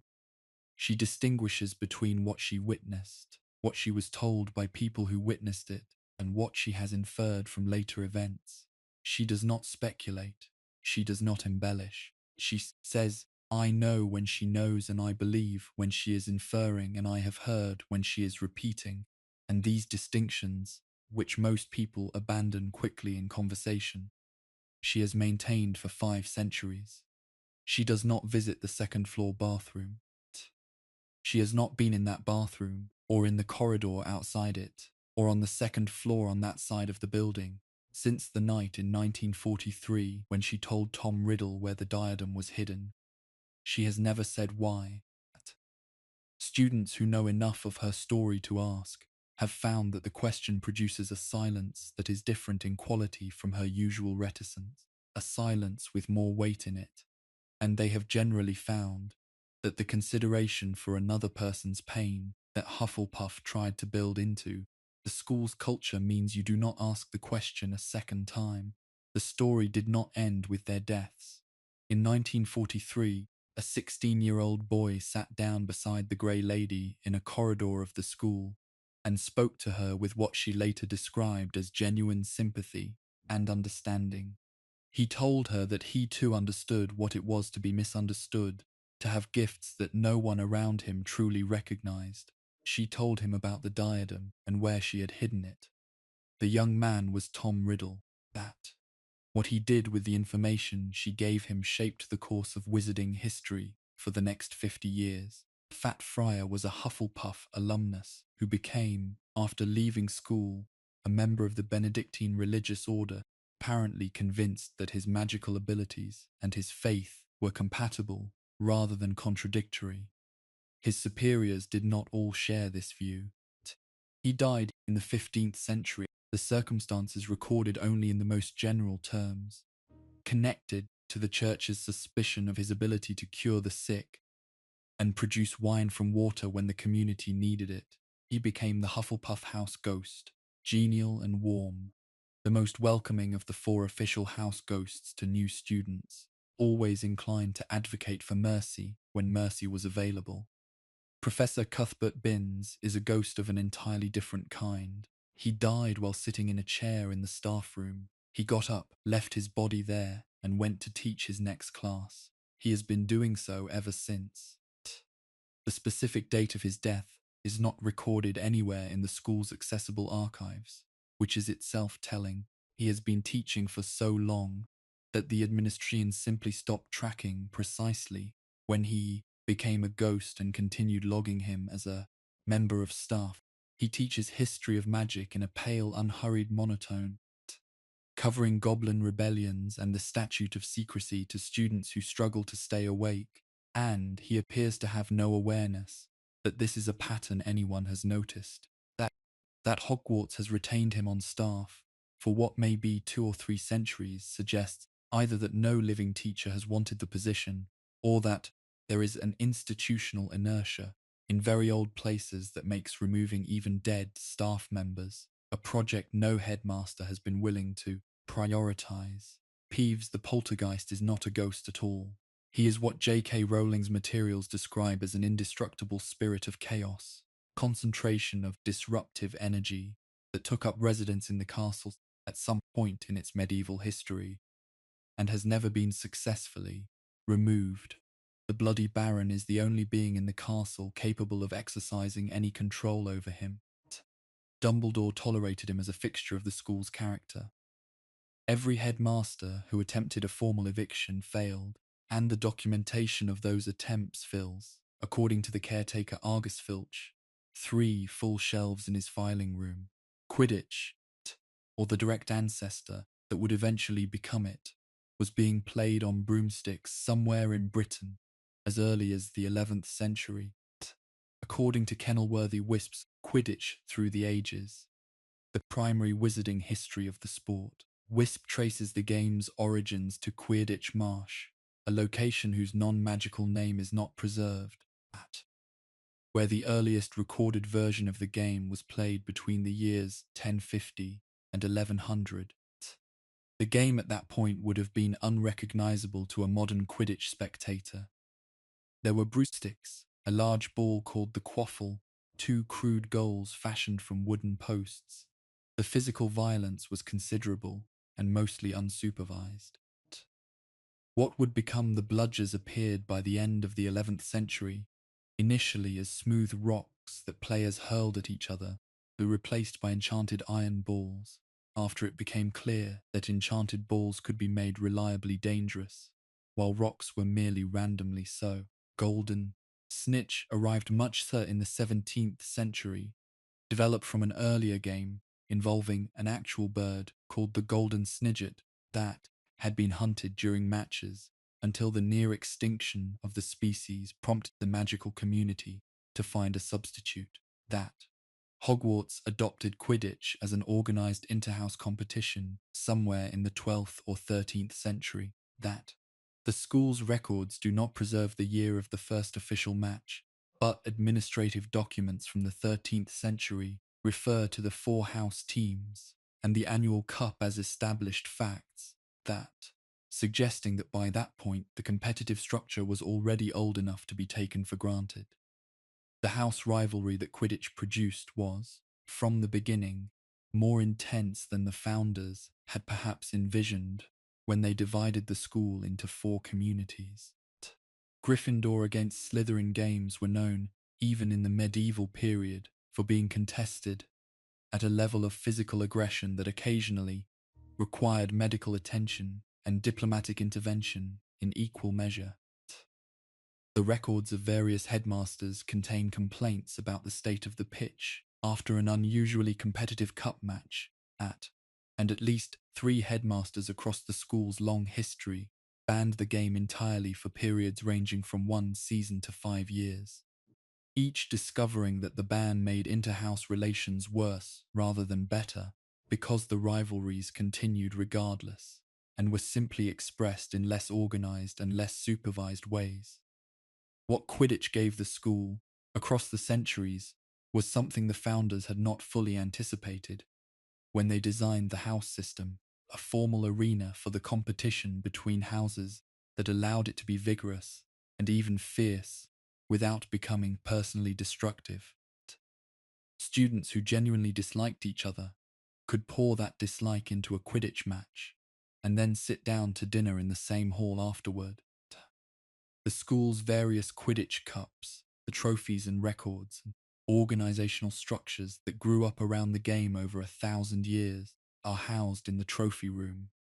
The earliest surviving trophy dates from the 13th century. The latest, at the time Harry Potter left school, bore his own name among its previous holders. 1,000 years of competitive seasons, all those early mornings at practice and damp Scottish afternoons in the air, all those victories and losses, and the particular feeling of a broomstick responding to the rider's intention. All of it still present in the worn wood of the old goalposts, in the grass of the pitch that has been replanted and re-enchanted and replanted again across the centuries, and is still on a September morning the same colour as hope. There have been many headmasters of Hogwarts across 1,000 years, and most of them are remembered primarily by scholars of wizarding history. Their portraits line the walls of the headmaster's office, familiar faces to successive generations of students who rarely looked at them closely. Few are remembered for specific acts of genuine leadership, a few for specific acts of harm, and one is remembered consistently and with a particular clarity that comes from the sheer scale of his awfulness as the worst. Phineas Nigellus Black served as headmaster of Hogwarts in the late 19th and early 20th century. His tenure, spanning what the school's records describe as the latter Victorian period through the early Edwardian era, placing him roughly from the 1880s to somewhere around 1925, when Armando Dippet took over. He was a member of the Black family, pure-blood wizarding dynasty that occupied 12 Grimmauld Place in London and considered itself among the most distinguished magical families in Britain. The Black family's genealogical records, maintained on a genealogical wall hanging at Grimmauld Place, show Phineas Nigellus as a central figure, with descendants including Sirius Black, Bellatrix Lestrange, and Nymphadora Tonks extending below him. 10. He was a pure-blood supremacist in the tradition of Salazar Slytherin, though he was careful enough, or perhaps too contemptuous of outright confrontation, to express this primarily through administrative decisions rather than public statements. As headmaster, he structured the school's culture in ways that consistently disadvantage Muggle-born and half-blood students, not through explicit written policy, but through the accumulated weight of small decisions. Which classes received the best resources? Which students found prefects more likely to report their infractions? Which house received the most favourable treatment in disputes? He genuinely disliked children. This is a remarkable quality in a person who ran a school for children for several decades, and it appears in every surviving account of him without exception. His own great-great-grandson Sirius Black, who encountered his portrait at both Grimmauld Place and Hogwarts, described him in terms that are not fully repeatable here, but include several words that suggest deep personal contempt on both sides. Phineas Nigellus Black described Sirius, for his part, as the greatest disappointment of a disappointingly disappointing family line, that which is the kind of insult that reveals considerably more about the person delivering it than the person receiving it. Under his headmastership, Hogwarts acquired a quality that several portraits from the period describe in their own accounts of the era as grey. Not physically grey, though accounts suggest the castle was cleaned and repaired less thoroughly under Phineas Nigellus than under most of his predecessors. More atmospherically grey. The quality that descends on a place when the person in charge of it communicates, by every word and action, they would rather be somewhere else. He banned Quidditch. This is perhaps his most discussed administrative decision, and the reasoning behind it was consistent with his general approach to institutional management. He found the noise excessive. He found the injuries undignified. He found the interhouse socializing that the sport produced contrary to his vision of distinct, properly stratified house identities. He banned it for 3 years, reversed the ban under pressure from the Ministry of Magic after formal complaints from several prominent wizarding families, reimposed it for 2 further years, and eventually permitted it to return subject to a set of regulations governing how students were permitted to behave regarding the outcome of a match, as if the experience of losing a sporting competition was something that could be managed by administrative decree. His relationship with the school's teaching staff was equally unhappy. Teachers of his era who are preserved in portraits, and whose accounts were gathered during the post-war historical review of 1999, describe a staff-room culture of quiet professional resentment, of teachers who did their jobs with full competence and declined to do anything more, who had learned that enthusiasm was not valued and initiative was treated with suspicion. This is the most insidious damage a poor institutional leader can do. Not the dramatic harm of the actively destructive, but the slow draining of life from a place by the sustained communication that effort beyond the minimum is not worth making. That he was removed from the headmastership, though the precise circumstances are not fully documented in the accessible records. What is preserved is a Ministry of Magic communique from the period of Armando Dippet's appointment that refers to the new headmaster's task as that, including the restoration of student morale and the rebuilding of staff confidence following the circumstances of the previous administration. This is bureaucratic language, but its implication is clear enough. His portraits remained as they must. Every headmaster of Hogwarts has their portrait hung in the office after their tenure ends, and the portrait is enchanted to maintain something of the headmaster's character and knowledge. Phineas Nigellus occupies one of the larger frames in the office, positioned where it catches the light from the main window, installed there during his own tenure by his own instruction. He also has a portrait at 12 Grimmauld Place, which became unexpectedly useful during the Second Wizarding War, when Albus Dumbledore used that portrait's ability to communicate between frames, that pass information to Sirius Black during the period when the house was serving as Order of the Phoenix headquarters.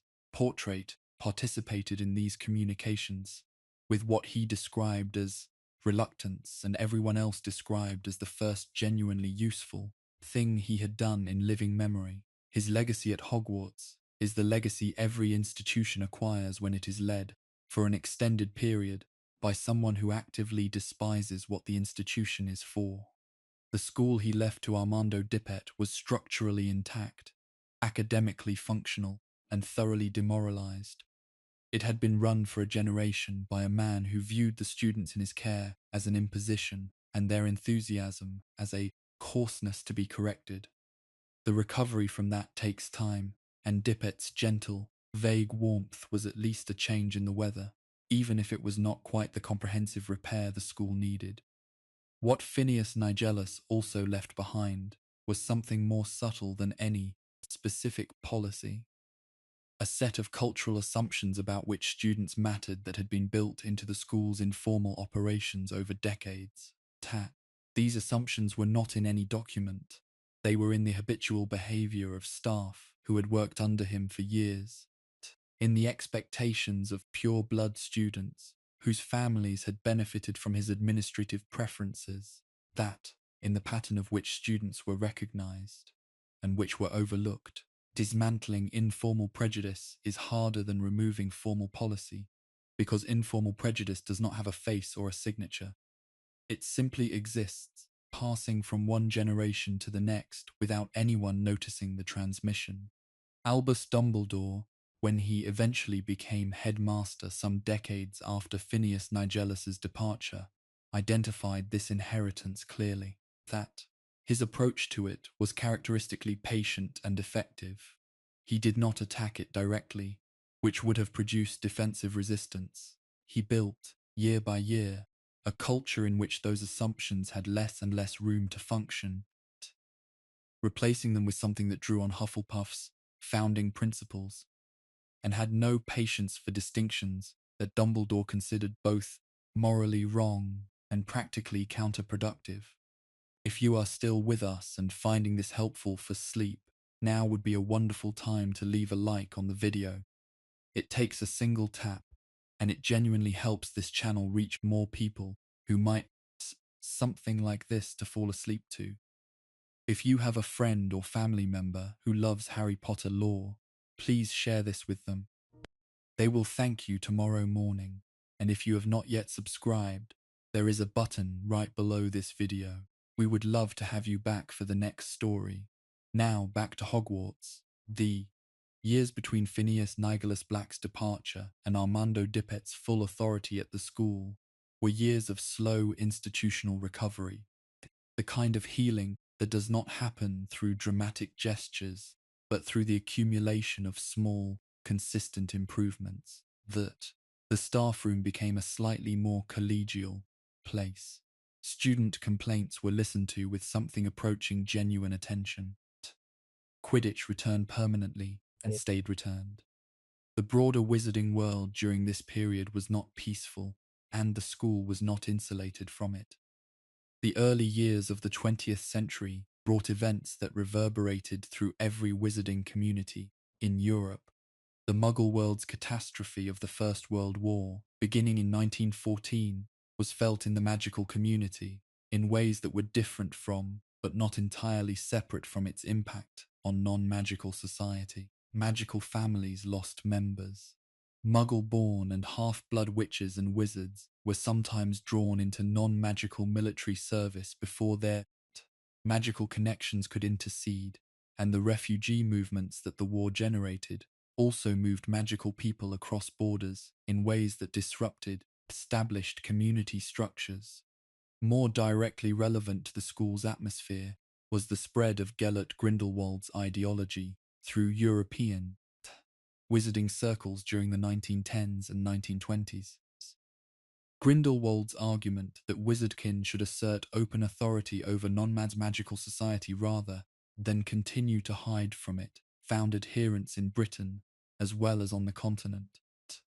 Students whose families had been persuaded by some version of this philosophy brought those ideas into the school, and the tension between those ideas and the inclusive founding principles that Dumbledore would later work to restore was already present in the school's atmosphere before Tom Riddle ever arrived.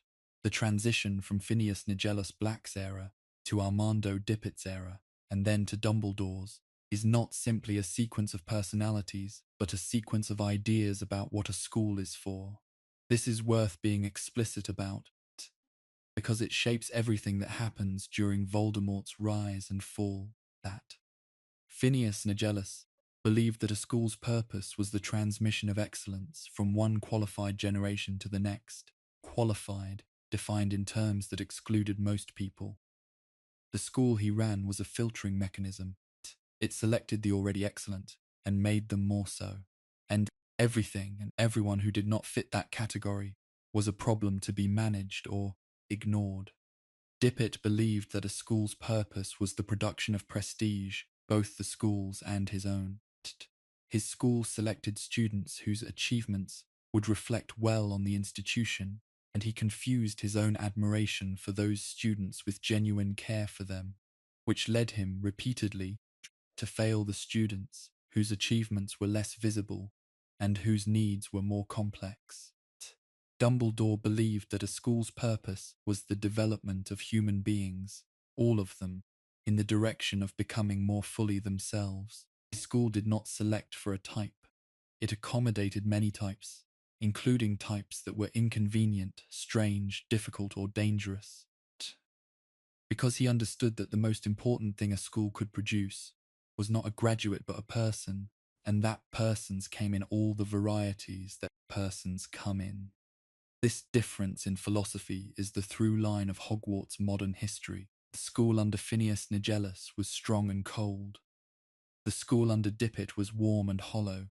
The school under Dumbledore was, for the first time since the founding, something that the founders themselves would have recognized as what they had originally intended, a place that took all comers and tried, with varying success, to help each of them become who they actually were. Armando Dippet took up the headmaster's post around 1925 and held it until the early 1970s, an extraordinarily long tenure. He was in almost every visible way the opposite of Phineas Nigellus, warm where his predecessor had been cold, well-meaning where his predecessor had been contemptuous, genuinely fond of the students in his care. He was also not very perceptive, and the combination of genuine affection and genuine blindness would produce consequences that defined his entire legacy. Portrait of Armando Dippet that hangs in the headmaster's office shows a thin, white-haired man with large eyes behind spectacles and an expression of permanent mild concern. Dippet worried about things that were not dangerous and consistently missed things that were that. He worried about the condition of the stone balustrades on the west wing staircases, a genuine maintenance issue, but not the most pressing problem facing the school in the 1930s and 1940s. He did not notice what was happening right in front of him. He loved the prestige of the school more than he loved the school itself. This is a subtle distinction, but an important one. He cared deeply about Hogwarts' reputation, about its academic record, about the ministry's perception of its quality, and the broader wizarding community's view of it. He collected impressive students the way some people collect objects, as evidence of his own success. When Tom Riddle arrived in 1938 and began immediately to outperform every other student in his year group in every subject, Dippet treated it as a personal achievement. He mentioned Riddle's name in correspondence to the Board of Governors. He introduced him to visiting ministry officials as an example of what Hogwarts could produce. He held him up, repeatedly and explicitly, as the ideal student. This made Tom Riddle's project considerably easier.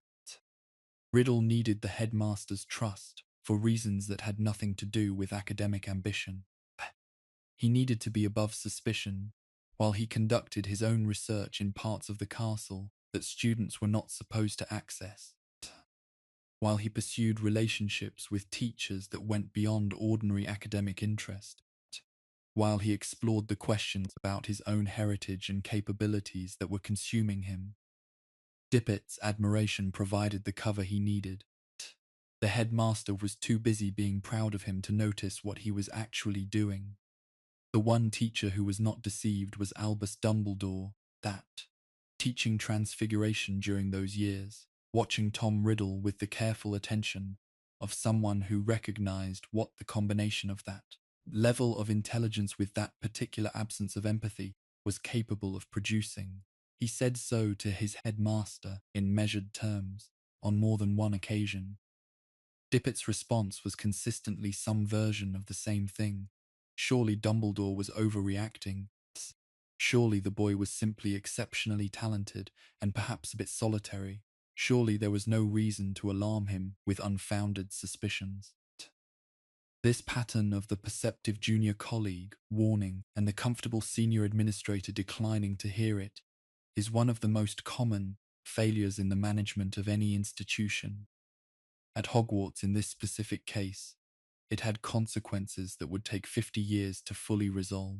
Before the boy was Tom Riddle, he was simply a child in a London orphanage. Born on the last day of 1926, he had never known his father, who had left before his birth, after being released from a love potion, or his mother, Merope Gaunt, who died shortly after giving birth, and who had never been in a position to tell her son who he was. The orphanage was Wool's Orphanage in London. The matron and the other children who were there during the same years are consistent in their accounts. His presence made them uncomfortable in ways that none of them could precisely name. On the 13th of February 1938, Albus Dumbledore arrived at the orphanage to inform 11-year-old Tom Riddle that he was a wizard, that there was a school for people like him, and that a place had been reserved for him there. Riddle's response, as Dumbledore later recalled it in the memory Harry Potter accessed through the pensieve in Harry Potter and the Half-Blood Prince, was not the surprise and delight most children expressed in that moment. It was recognition. He had always known he was different. He had always suspected there was a reason for it. The revelation that the reason was magic and the school was Hogwarts was not something that delighted him. It was something that confirmed a worldview he had already assembled. He was exceptional. He was distinct from ordinary people, and now there was a name for why. He spent the summer before his first year doing what he would continue to do for the next several decades, gathering information. He visited Diagon Alley, alone with the small amount of money that Dumbledore had arranged from Hogwarts Fund for students who needed it. He talked to shopkeepers and to other wizarding families he encountered. He learned, before he had taken a single lesson at the school, the general structure of wizarding society, its hierarchies, and its prejudices and its historical fracture lines. He also learned that, through a visit to Little Hangleton that summer, and a brief encounter with his uncle Morfin Gaunt, that he was a direct descendant of Salazar Slytherin. This last discovery was not one that made him sentimental, it made him purposeful. He arrived at Hogwarts in September 1938, having already identified the most important strategic fact about the institution. It was run by a man who wanted to be proud of it, and by becoming the student that man most wanted to see, he could acquire whatever protection and freedom of movement he needed. 7 years. He was at Hogwarts from September 1938 to June 1945, coinciding, as J.K. Rowling has noted, with the entirety of the Second World War in the non-magical world. The school's ordinary life continued around the conflict outside its walls. Students studied and played Quidditch and argued about their futures, and in the dungeons, a young man who would eventually call himself Voldemort was conducting his own separate project against everything he had already decided to dismantle. His academic record was, by any honest assessment, extraordinary. This is not mythology constructed after the fact. Teachers who taught him, Horace Slughorn most visibly, and the school's own examination records, describe a student performing at the absolute ceiling of his year group across every subject. The quality of his work was not the grinding excellence of someone who studies harder than everyone else. It was the fluent, that almost casual mastery of someone who finds the material beneath challenge while still performing it to its maximum level. His essays cited texts that most of his teachers had not read. His practical work in potions, charms, and transfiguration was described by examining boards as professionally standard, years before it would ordinarily be expected. He built around himself the structure that friendship occupies in social contexts, without the actual content of friendship. The boys who became his earliest followers, Avery and Lestrange among them, were attracted by his intelligence and his certainty, by the particular feeling that being near him made them feel larger rather than smaller, which is the central appeal of a certain kind of charismatic authority, regardless of where that authority is leading. They were not his friends. They were resources he had identified and deployed with the same unsentimental precision he applied to everything else. His exploration of the castle was methodical. He located the restricted section of the library by his 2nd year. By his 3rd year, he had read enough there to understand that the theoretical basis for magical immortality, the creation of Horcruxes, was documented in fragmentary form in texts, kept in that section for the specific reason that wizarding scholars over centuries had recognized them as needing to be controlled. He persuaded Professor Slughorn to explain the theory in additional detail during a private session in his 5th year, a conversation that Slughorn spent decades trying to minimize in his own memory, and that Dumbledore eventually recovered from him through considerable patience and a gift of crystallized pineapple.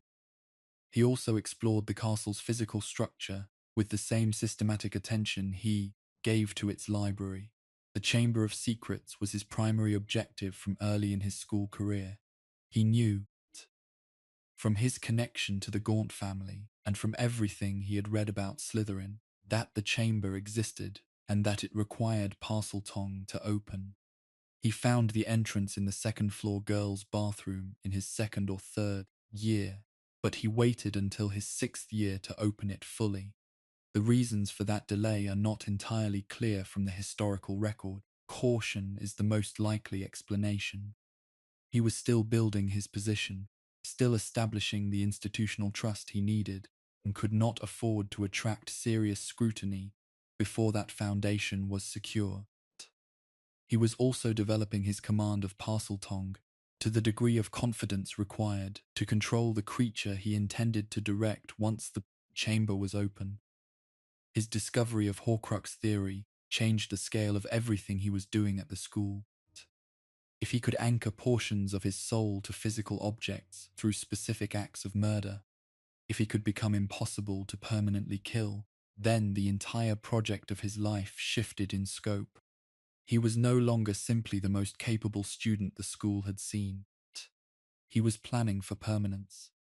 Tom Riddle's relationship with Hogwarts was the most intense relationship he ever had with any place or person, and this is one of the stranger facts in the stranger history of his life. He had no affection to speak of, no warmth toward people, no capacity for the kind of reciprocal care that most people mean when they use the word love. But he had something for the castle. Not love, precisely. More like the feeling of ownership, of possession. The castle was his in a way that nothing else in his life had ever been his, because the castle had been built by his ancestor, and that meant that everything in it, including the chamber and the creature, and the 1,000-year wait for someone with his specific inheritance, had been built for him. He explored it with the thoroughness of someone assessing an inheritance. He walked every passage that was accessible to him before his 5th year. He mapped the locations of every room with magical significance.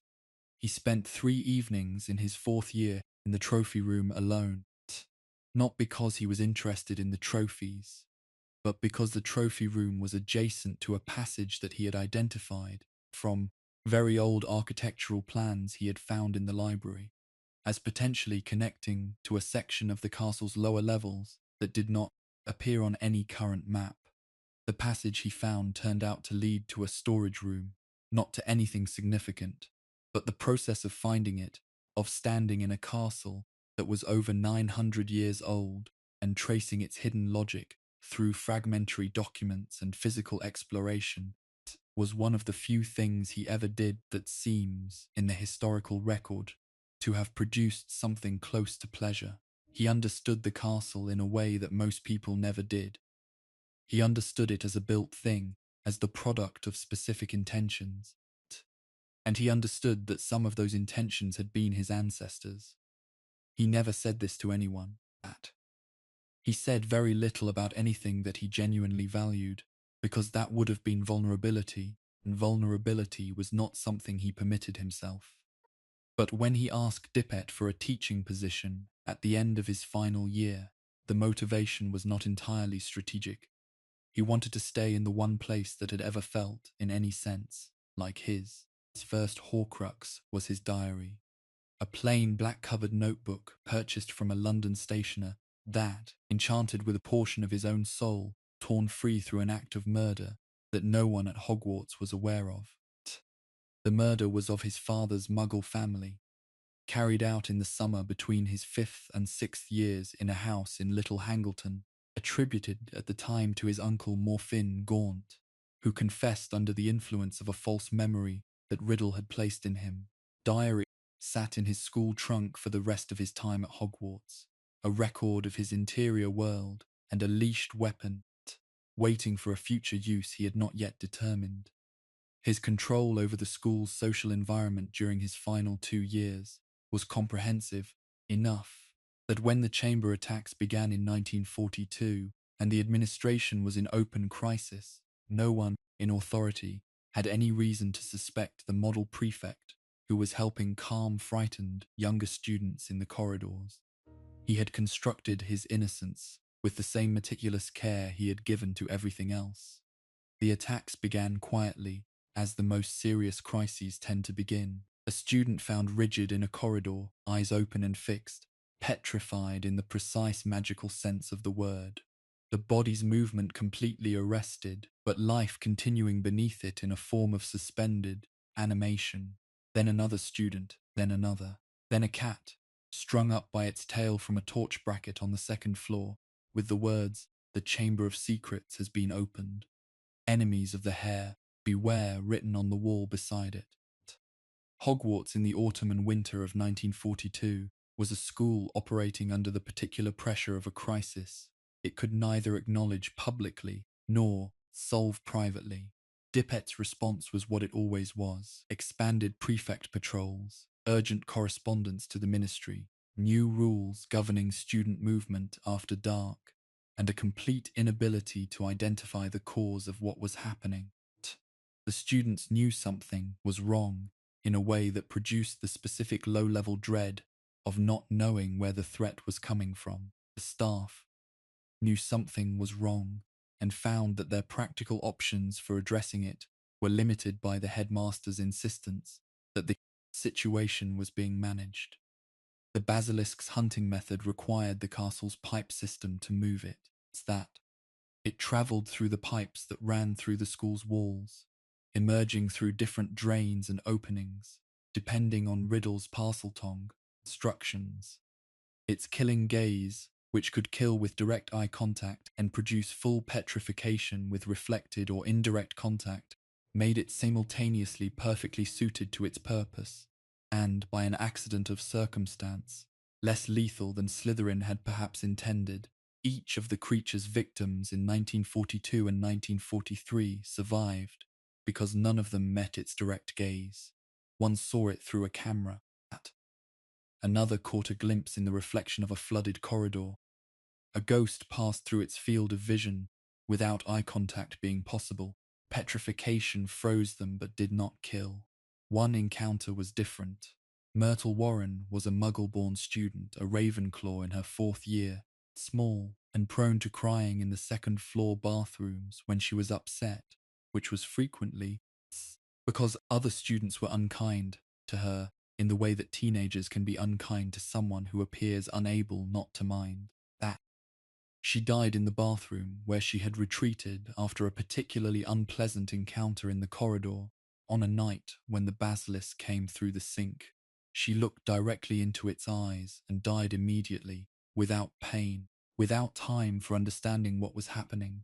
She became a ghost, moaning Myrtle, as every subsequent generation of Hogwarts students would know her, was not a ghost who chose the castle out of love for it. She chose the bathroom where she died, specifically the U-bend of the sink, out of a combination of grief and the particular determination of someone who has been treated badly and has decided to make that everyone else's problem indefinitely as a matter of principle.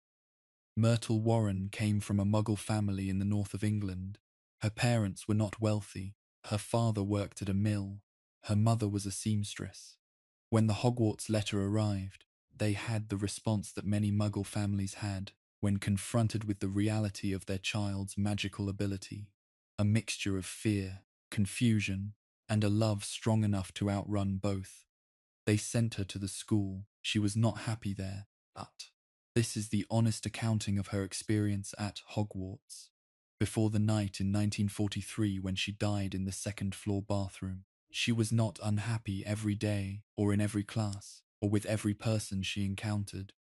There were teachers who were kind to her and lessons she found genuinely engaging, but the social texture of her time at Hogwarts was difficult in the specific way that it is difficult to be a child who is easier to mock than to befriend, who has not yet developed the social armoring that comes with experience of being mocked, and who therefore continues to mind each unkindness with the full intensity of someone who has not yet learned to expect it.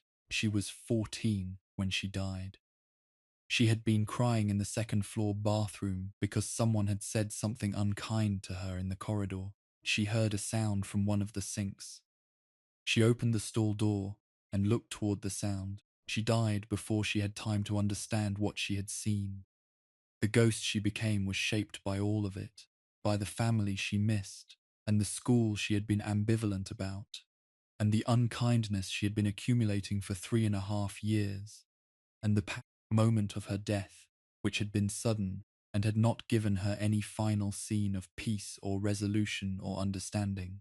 She became Moaning Myrtle, and she haunted her bathroom with the determination of someone who had not been given enough life to use, and was therefore going to make absolutely certain that the people around her knew she had existed, and knew that her time had been taken from her, and knew that this mattered. The crisis was resolved in the official record when a large spider kept by a student was identified as the monster responsible for the attacks. The spider was an acromantula named Aragog, given to Rubeus Hagrid when he was a third-year student by an unknown source. Aragog was not the monster. He was incapable of the specific form of petrification that had been inflicted on the school's students, and anyone with basic knowledge of magical creatures could have established this in a few minutes of research. Tom Riddle knew this. He chose Aragog and Hagrid as the cover story because Hagrid was the most immediately available candidate who could not effectively defend himself against a prefect with the headmaster's full confidence. Rubeus Hagrid was expelled from Hogwarts in 1943. He was 13 years old. His wand was snapped in two. He was permitted to stay on as assistant to the school's gamekeeper, a mercy attributed in the historical record to Dumbledore's intervention, but he lost the magical education that was his right, and his ability to perform magic openly was restricted for the rest of his life. The real monster retreated into its sleep beneath the pipes. Tom Riddle received a special award for services to the school, displayed in the school's trophy room, for his role in discovering the creature and ending the threat. Dumbledore was not deceived. He told Dippet, again, with the same measured precision he had applied to every previous warning about this student, that he did not believe the spider was responsible and did not believe Tom Riddle's account of events was complete. Dippet, who had already decided what had happened and was more interested in closing the matter cleanly than in reopening it, declined to investigate further. Albus Dumbledore's own years at Hogwarts are worth understanding, briefly, because they shape the teacher and eventually the headmaster he became. He was a student from approximately 1892 to 1899, a member of Gryffindor House, and his academic record was by any measure the most impressive the school had seen before Tom Riddle arrived a generation later. He was prodigiously talented across every subject, the kind of student whose work professors remember for decades afterward. He was also, as a teenager, someone whose judgment was less developed than his intellect, and this mattered for what came afterward. The summer following his final year at Hogwarts was the summer of Gellert Grindelwald, whom Dumbledore met through his aunt's neighbour in Godric's Hollow, and with whom he developed, over approximately 2 months, an intense intellectual and personal friendship. Their plans during that summer for a new world order in which wizards would openly govern non-magical people for the greater good were the product of two extraordinary minds feeding each other's worst impulses, without the check of anyone willing to point out the obvious harm in what they were proposing. The summer ended in a three-way magical confrontation involving Dumbledore, Grindelwald, and Dumbledore's brother Aberforth that left Dumbledore's younger sister Ariana dead. Grindelwald fled. Dumbledore spent the next 50 years living with the specific weight of never being certain whether it was his curse, or Grindelwald's, or Aberforth's, that had killed her. He returned to Hogwarts as a transfiguration teacher, and remained there for decades, building a life from the ruins of the summer that had promised him everything and produced catastrophe instead. He was an exceptional teacher. Students who studied transfiguration under him describe it as the best teaching any of them received, an approach that made the magic feel comprehensible rather than arbitrary, that connected each specific lesson to the larger architecture of magical theory it belonged to, that treated a student's failure as a problem worth solving rather than a deficit to be recorded. The young Minerva McGonagall, who began at Hogwarts as a student in 1947 and became one of Dumbledore's most distinguished transfiguration students, described him in a 1999 interview as the teacher who most fundamentally shaped her understanding of what teaching was for. His watching of Tom Riddle is one of the most complex sustained observations in the entire history of the school, complicated by the fact that it was entirely one-sided in its depth. Riddle watched Dumbledore back and assessed him correctly as the one person in the building who was not deceived, a danger to be managed through continued performance rather than genuine engagement. Dumbledore's view was something more difficult to describe. He saw what Riddle was becoming with a clarity that was painful rather than merely that alarming. because what he saw was a child making the specific choices that Dumbledore himself had come very close to making at the same age. That the difference between Tom Riddle and Albus Dumbledore in their respective adolescences was not intelligence or magical ability. It's that it was whether someone you loved was available to reflect your worst impulses back at you before they went irreversibly far. Dumbledore had Aberforth, he had Ariana. He had consequences that stopped him before it was too late. Riddle had no one and nothing that performed that function. Dumbledore knew this, and the knowledge was not comfort.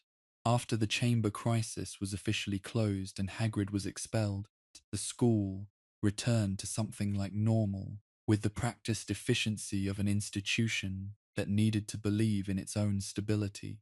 1943-44 academic year proceeded. Riddle sat his NEWT examinations in 1945, the same year the non-magical world's Second World War concluded, and performed at the exceptional level that everyone had come to expect from him. At the end of his final year, he asked Dippet for a teaching position. He wanted to stay. This detail reveals something specific about what Hogwarts meant to Tom Riddle, independent of its strategic value.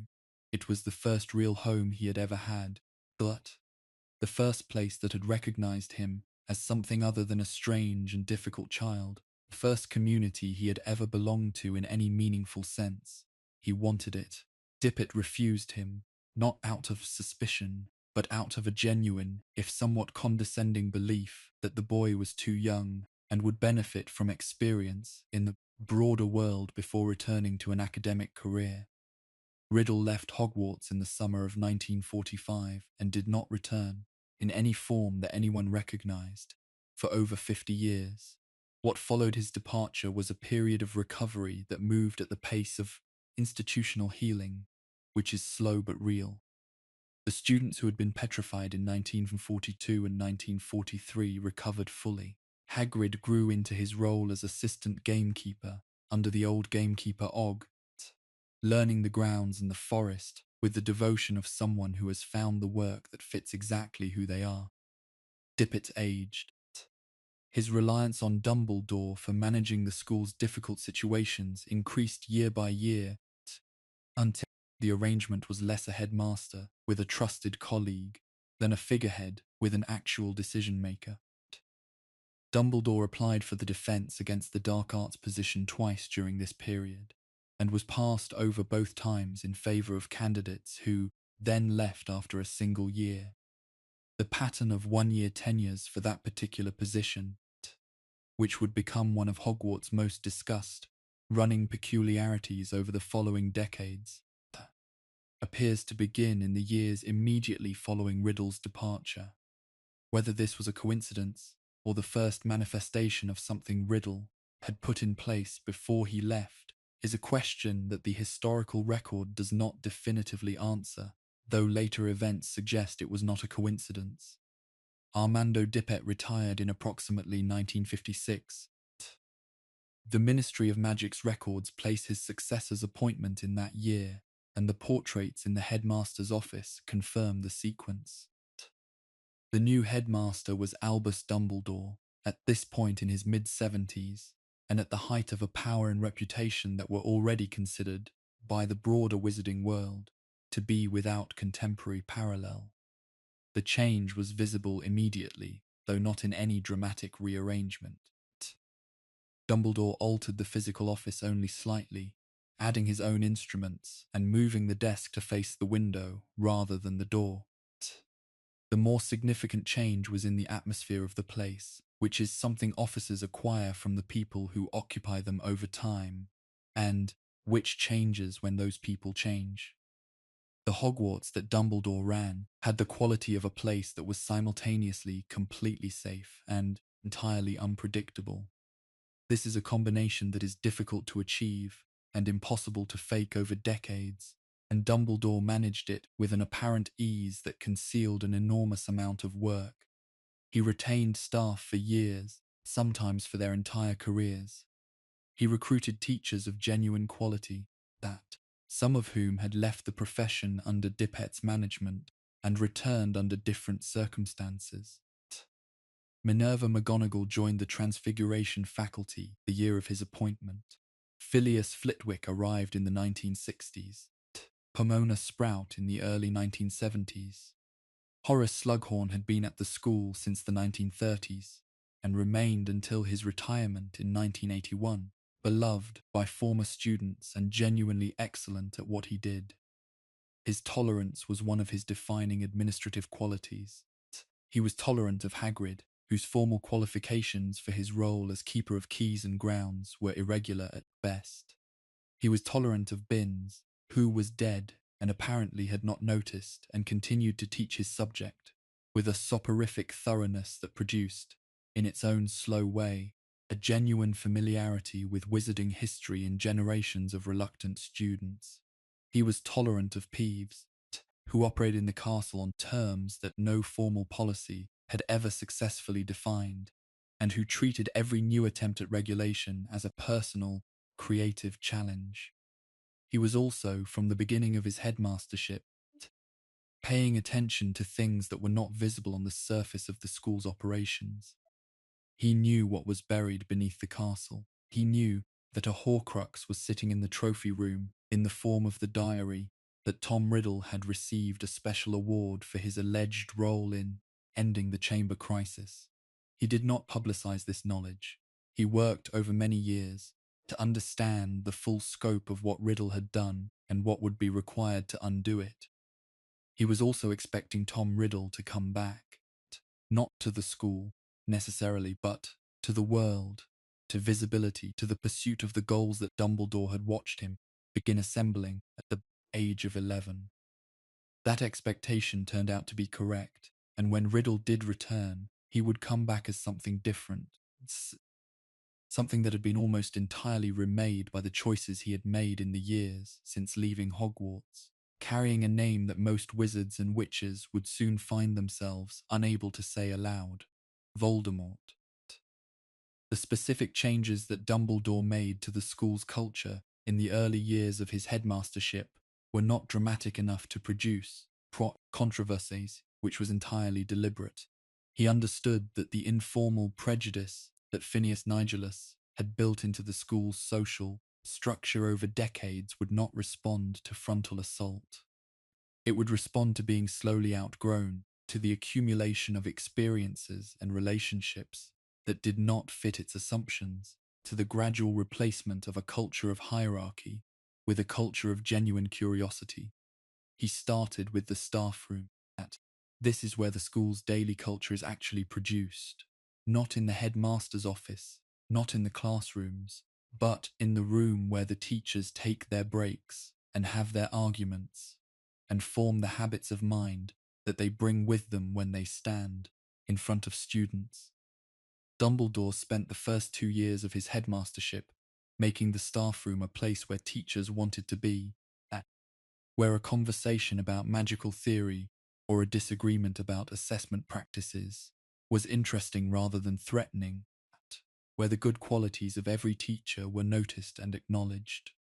This took considerable patience, because several of the teachers he inherited from Dippet's staff had spent decades in the atmosphere that Phineas Nigellus had created, and the habits of self-protective professional caution were deeply ingrained. By his 5th year as headmaster, the staff room had the quality that it would maintain for the next 40 years. A place of genuine warmth and genuine argument, where the relationships were strong enough to survive disagreement and the disagreement was respected enough to be taken seriously. This quality was, ultimately, what produced the staff that stood together in May 1998 when the castle was under attack.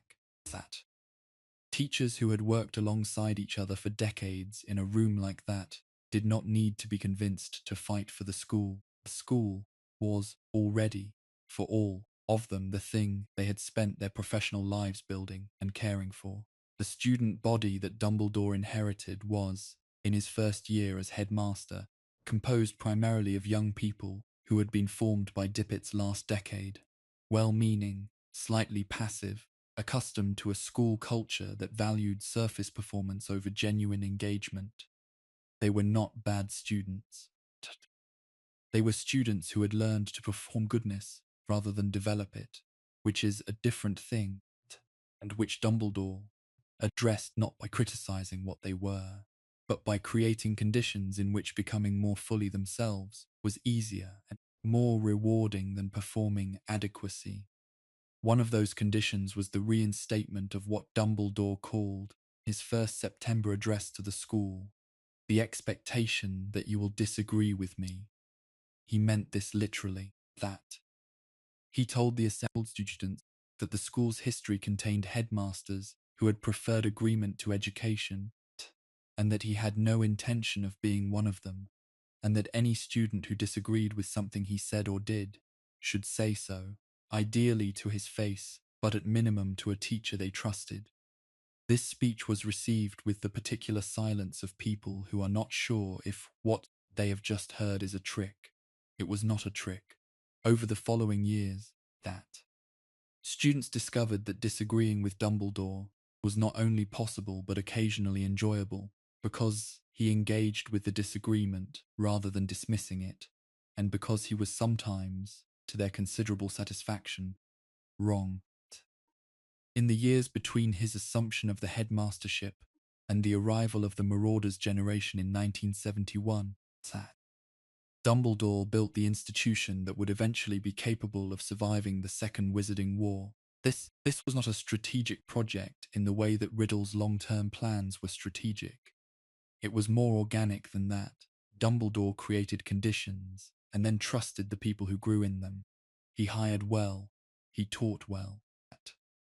He paid attention to students who were struggling and to students who were exceptional in ways that required careful watching. He made the school a place where people wanted to be, and where the want of being there was itself a kind of protection. He also, characteristically, failed at one thing that he should have done better. He looked at certain families and thought he knew what they would produce, and he was not always right in both directions. He underestimated some students who turned out to need more from him than he gave them. He overestimated his ability to manage certain situations through patience alone. These specific failures are the ones that the later chapters of the school's history will return to. In September 1971, 4 boys arrived at Hogwarts as part of the same first-year intake. They were not obviously the most significant people in their year group in terms of either raw talent or visible destiny. They came across the lake in the same boats as everyone else, and had the same wide-eyed view of the castle every first year has had since 993 AD. But they created something together during their 7 years at the school that is still physically in use today, and their relationships with each other shaped the final arc of the Second Wizarding War in ways none of them could have predicted on that 1st September evening. James Potter came from the Potter family, a long-established pure-blood wizarding family with a history of both considerable wealth and what those who knew them described as a genuine commitment to doing what was right, which is a combination that does not occur as often as it should. His parents, Fleamont and Euphemia Potter, were elderly by the time James was born, and the combination of late parenthood, material comfort, and considerable magical talent produced a boy who was accustomed to getting his way and found other people's objections to this primarily amusing rather than instructive. He was charming, physically excellent at Quidditch in a way that came naturally rather than through serious effort, and entirely certain of his social position in any room he entered. He was also underneath the arrogance that would occupy the first several years of his school career, and that would lead him, during those years, to behavior that deserves no defense, genuinely brave and genuinely kind. These qualities were present throughout his time at Hogwarts. They simply required some time and some specific experiences to become the dominant notes in his character rather than the undertones. Sirius Black started the same year as James Potter and was placed in the same Gryffindor dormitory, proximity that hardened quickly into the kind of friendship that becomes the defining relationship of a person's life. Sirius came from the opposite end of the pure-blood social spectrum from James, in the sense that where the Potters wore their blood status easily and without ideological weight, the Black family wore theirs as a philosophy. He had grown up in a house where blood purity was not simply a family preference, but a formal value system, displayed on a family tree hanging on the drawing room wall, maintained by his mother with a ferocity that extended to burning disobedient family members from the record. Sirius was the disobedient family member waiting to happen, the sorting that placed him in Gryffindor rather than Slytherin, the first Black in generations to be placed outside the family's expected house, was not a shock to anyone who had spent any time with him. It was the beginning of a formal break that his years at Hogwarts would make irreparable. By the time he was 16, the break was complete. He walked out of Grimmauld Place after a final confrontation with his mother and moved permanently into the Potter's house, where Fleamont and Euphemia received him with the uncomplicated warmth of people who had enough love and enough room to spare. Remus Lupin arrived at Hogwarts carrying a secret that he had been living with since he was 4 years old, when Fenrir Greyback, a werewolf who chose his victims deliberately and whose preference was for children specifically, had bitten him. Remus was a werewolf. He transformed fully and painfully at every full moon, losing himself entirely to an animal that had no access to his human memories or his human relationships. He had spent years before Hogwarts assuming that this meant school was simply not available to him. No institution would accept a child who became genuinely dangerous for 1 or 2 nights every month. Dumbledore made arrangements. Tunnel was dug from the school grounds to a small house at the edge of the village of Hogsmeade.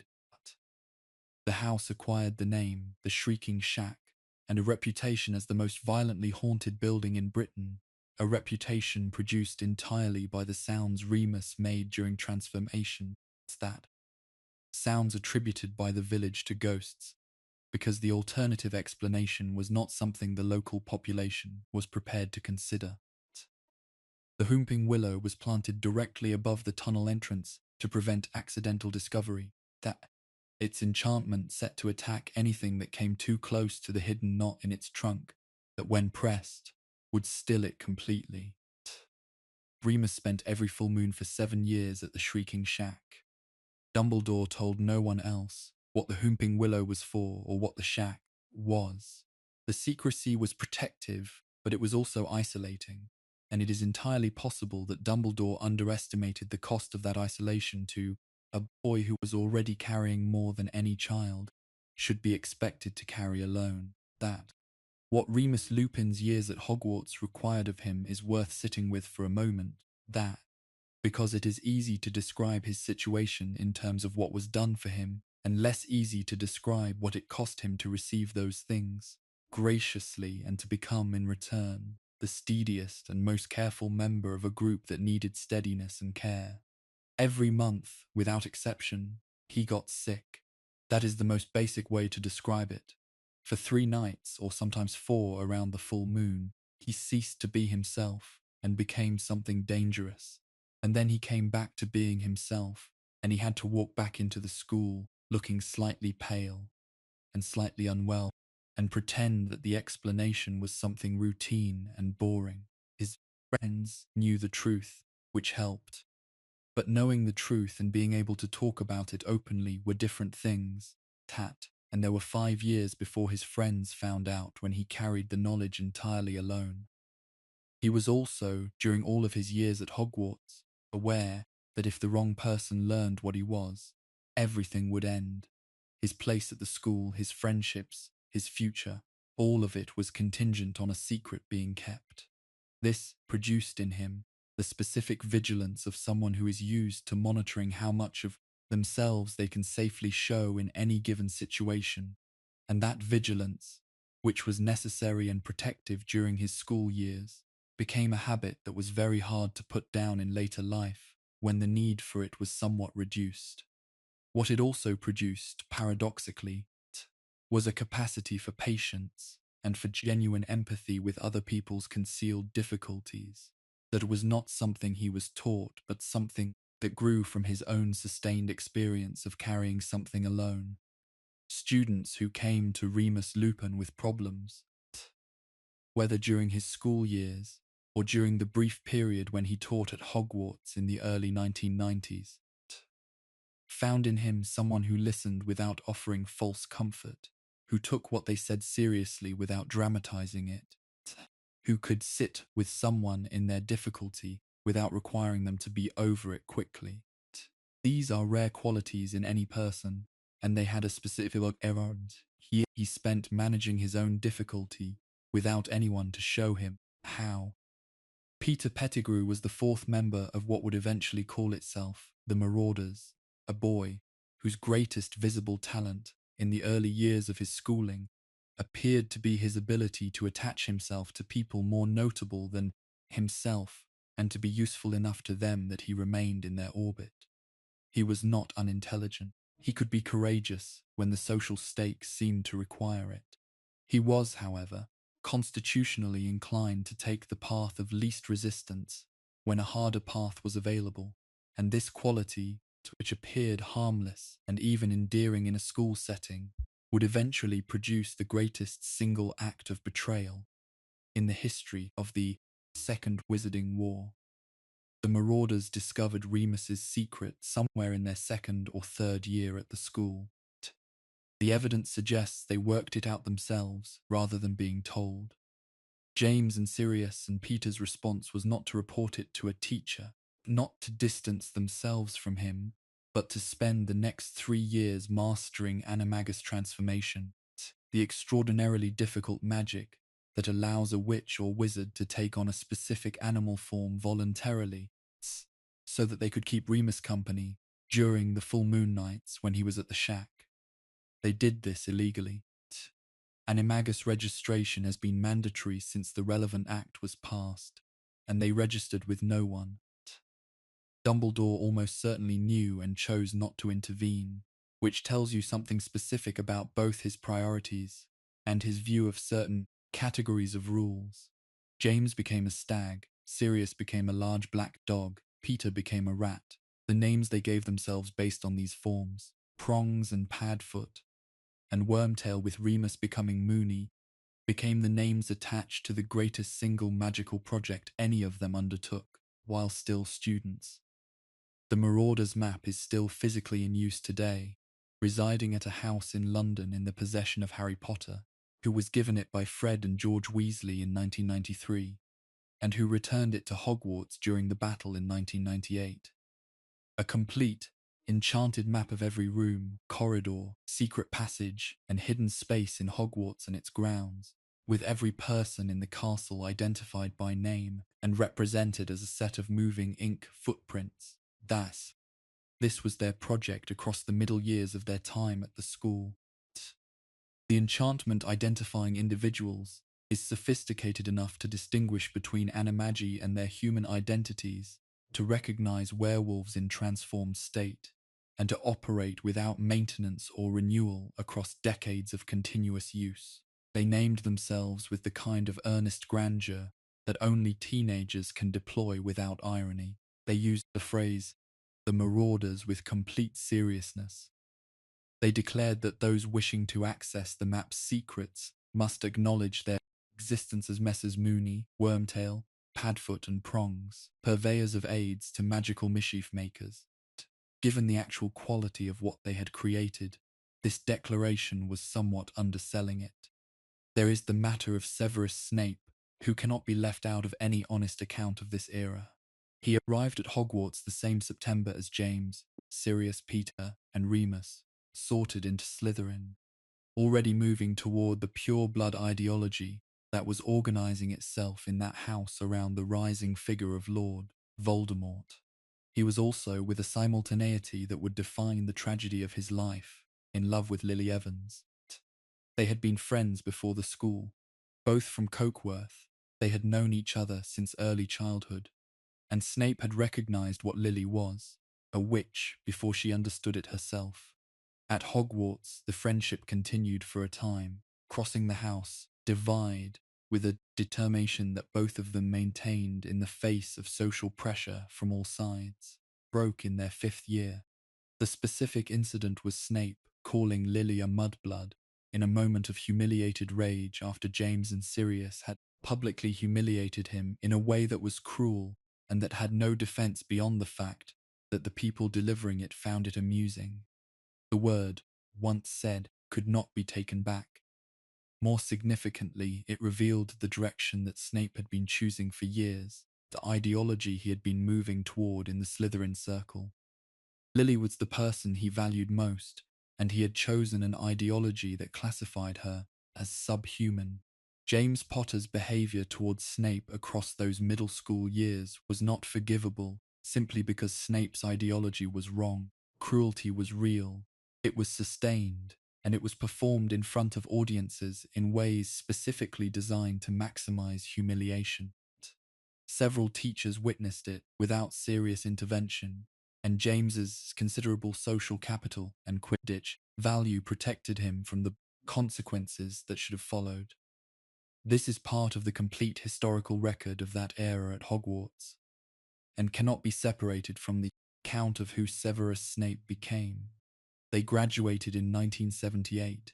They left the castle on the same June day as every other graduating class had left it since 993 AD, down the stone steps and across the grounds toward the gates and the world beyond, with the towers of the castle at their backs.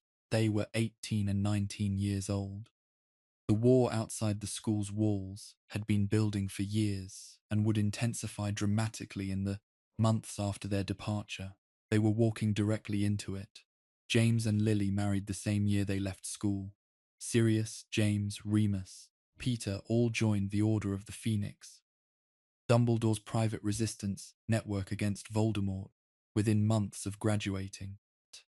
Their years at Hogwarts had given them everything the school knew how to give: knowledge, skill, friendship, the ability to think under pressure, and the particular resilience that comes from having spent 7 years in a place that was genuinely theirs. What the school could not give them was time. The world they walked into was not inclined to give them time either. In the same September 1971 class as the Marauders, Lily Evans had also arrived at Hogwarts, a Muggle-born witch from Cokeworth, already known to Snape before she had her letter.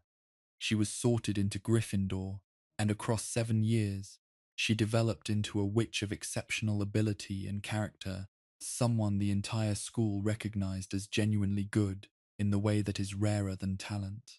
Her friendship with Snape and its eventual fracture was the most significant personal relationship of both their time at Hogwarts, and, as events would eventually reveal, one of the most consequential in the history of the wizarding world. Lily Evans and James Potter's relationship followed a course that every generation of students at Hogwarts has found both familiar and instructive, not because it was typical in its particulars, but because it is recognizably a story about someone becoming worth knowing. James spent 3 years being someone Lily found actively objectionable, talented, privileged, and careless about the effect of that combination on the people around him, who were less protected. He spent a further 2 years becoming someone else, or rather becoming more fully himself, and by the time they both became prefect, and then head boy and girl respectively in their 7th year, change was real enough that Lily noticed it was real and not performed.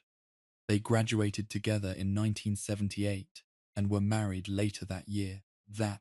The speed of it reflected less about the accelerated romantic timeline of wartime, though that was a factor, and more about the specific quality of knowing exactly who a person is, in a world that is becoming rapidly less safe.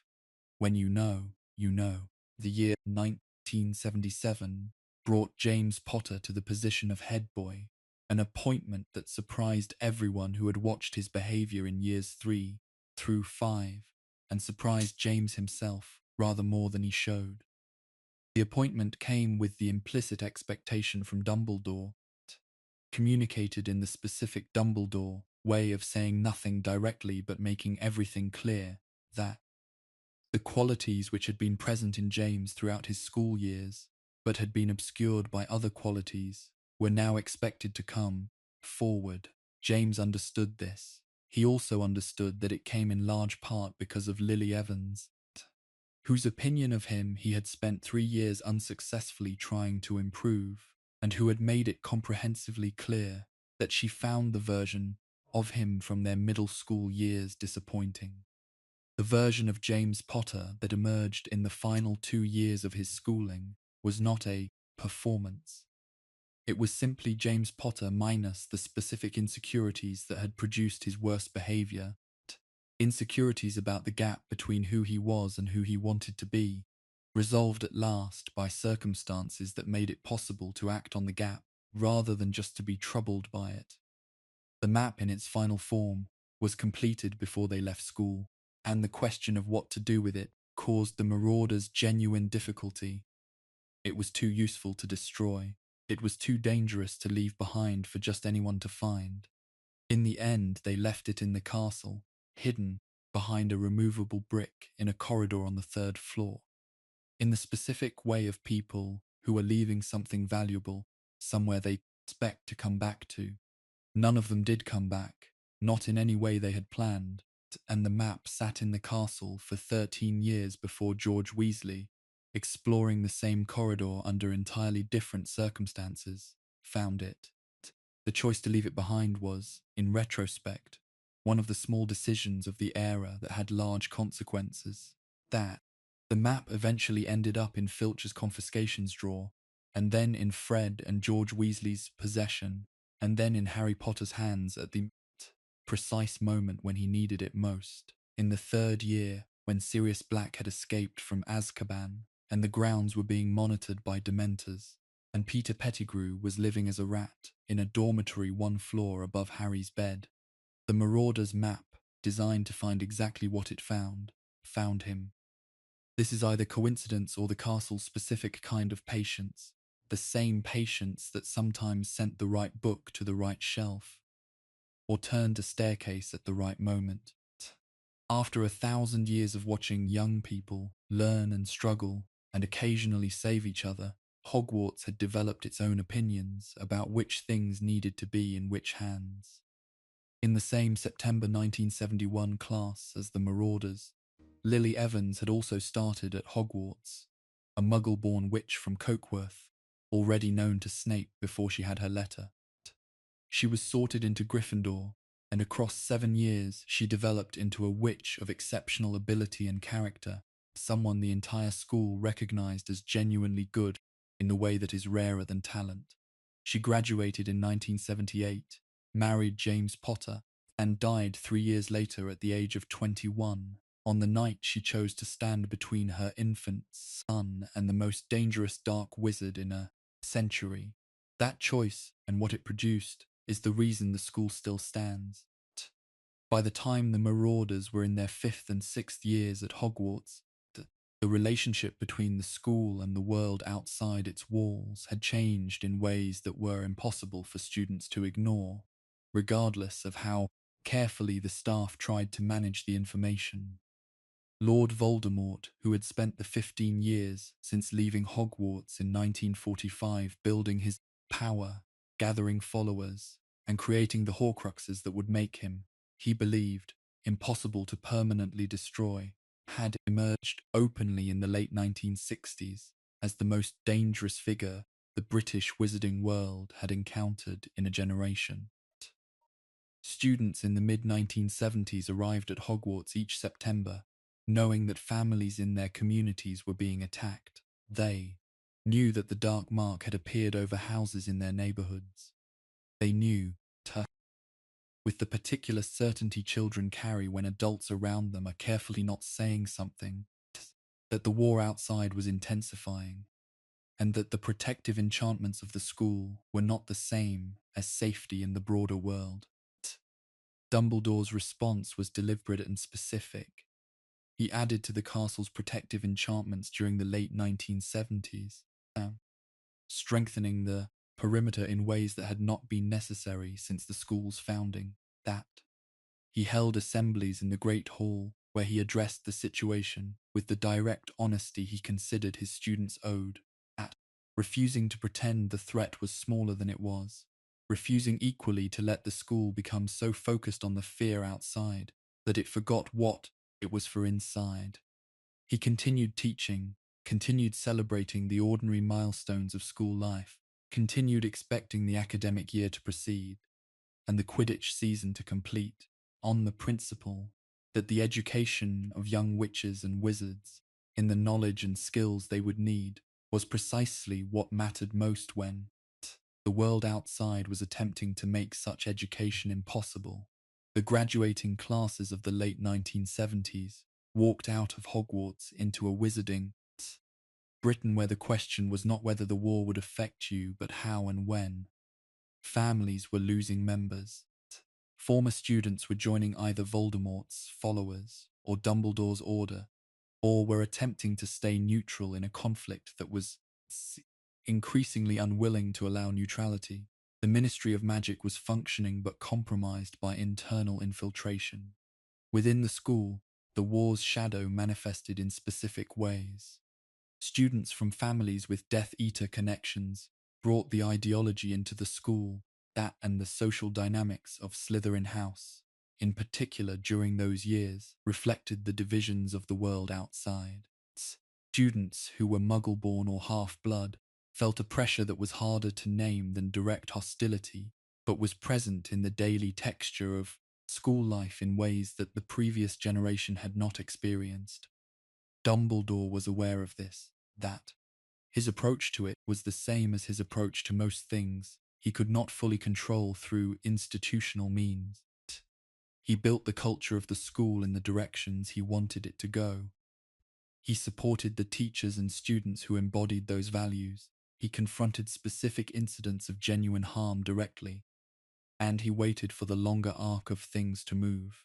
That the names on the memorial in the Hogwarts entrance hall, which was added after the Second Wizarding War, but which incorporates names from both conflicts, contain graduates from the classes of 1970 through 1981 in disproportionate numbers.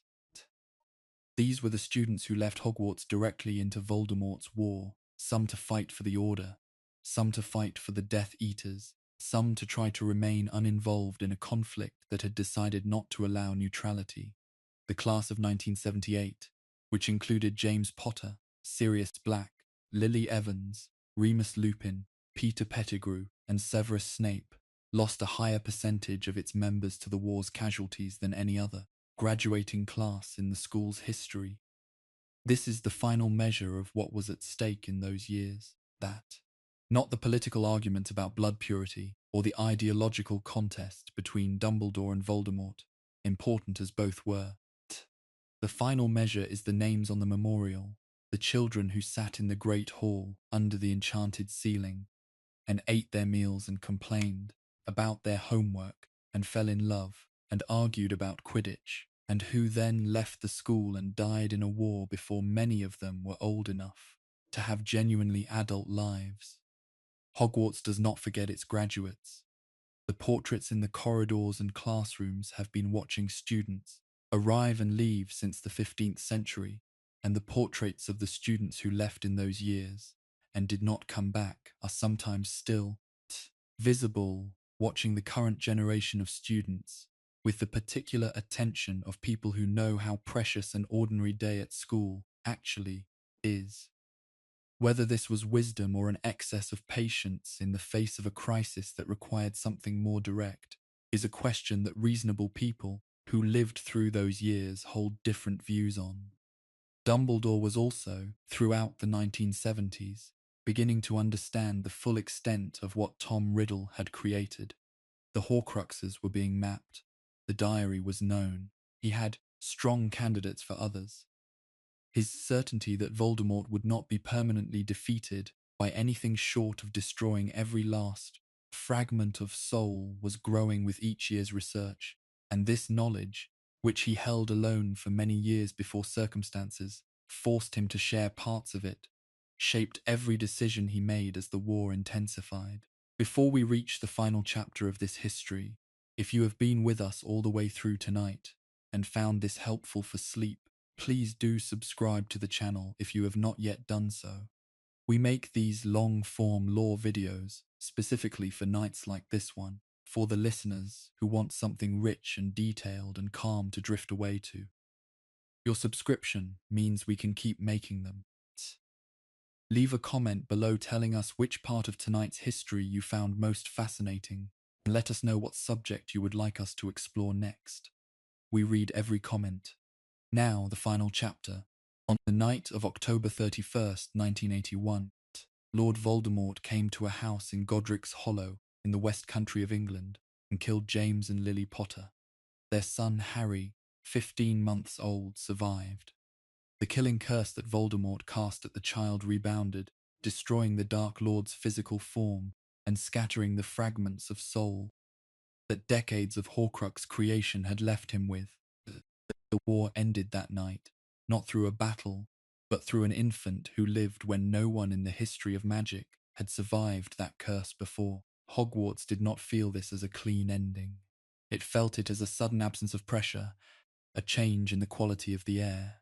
Dumbledore, who learned what had happened before dawn, through the combined intelligence of the Order of the Phoenix, and through Hagrid's direct account from Godric's Hollow, delivered the infant Harry to his Muggle relatives in Surrey, and returned to Scotland to face the morning. He knew already, even in the relief of Voldemort's fall, that it was not finished. He knew what was buried beneath the castle. He knew there were Horcruxes still intact. He knew that what had been defeated was a body, not a soul, and that the soul, however scattered, was not gone. He told no one this. The wizarding world needed its celebration, and he allowed the celebration to happen while he began, quietly, the long work of understanding what would eventually be required to make it permanent. When Dumbledore returned to the castle on the morning of November the 1st, 1981, he did something he had not done on any previous return from a difficult night. He walked through every corridor on the ground floor before going to his office. Not because he needed to inspect anything, because the castle was there, still standing, still torchlit, still showing the correct weather on the ceiling when he passed the great hall doors. Portraits watched him walk past. Most of them did not speak. A few nodded. That.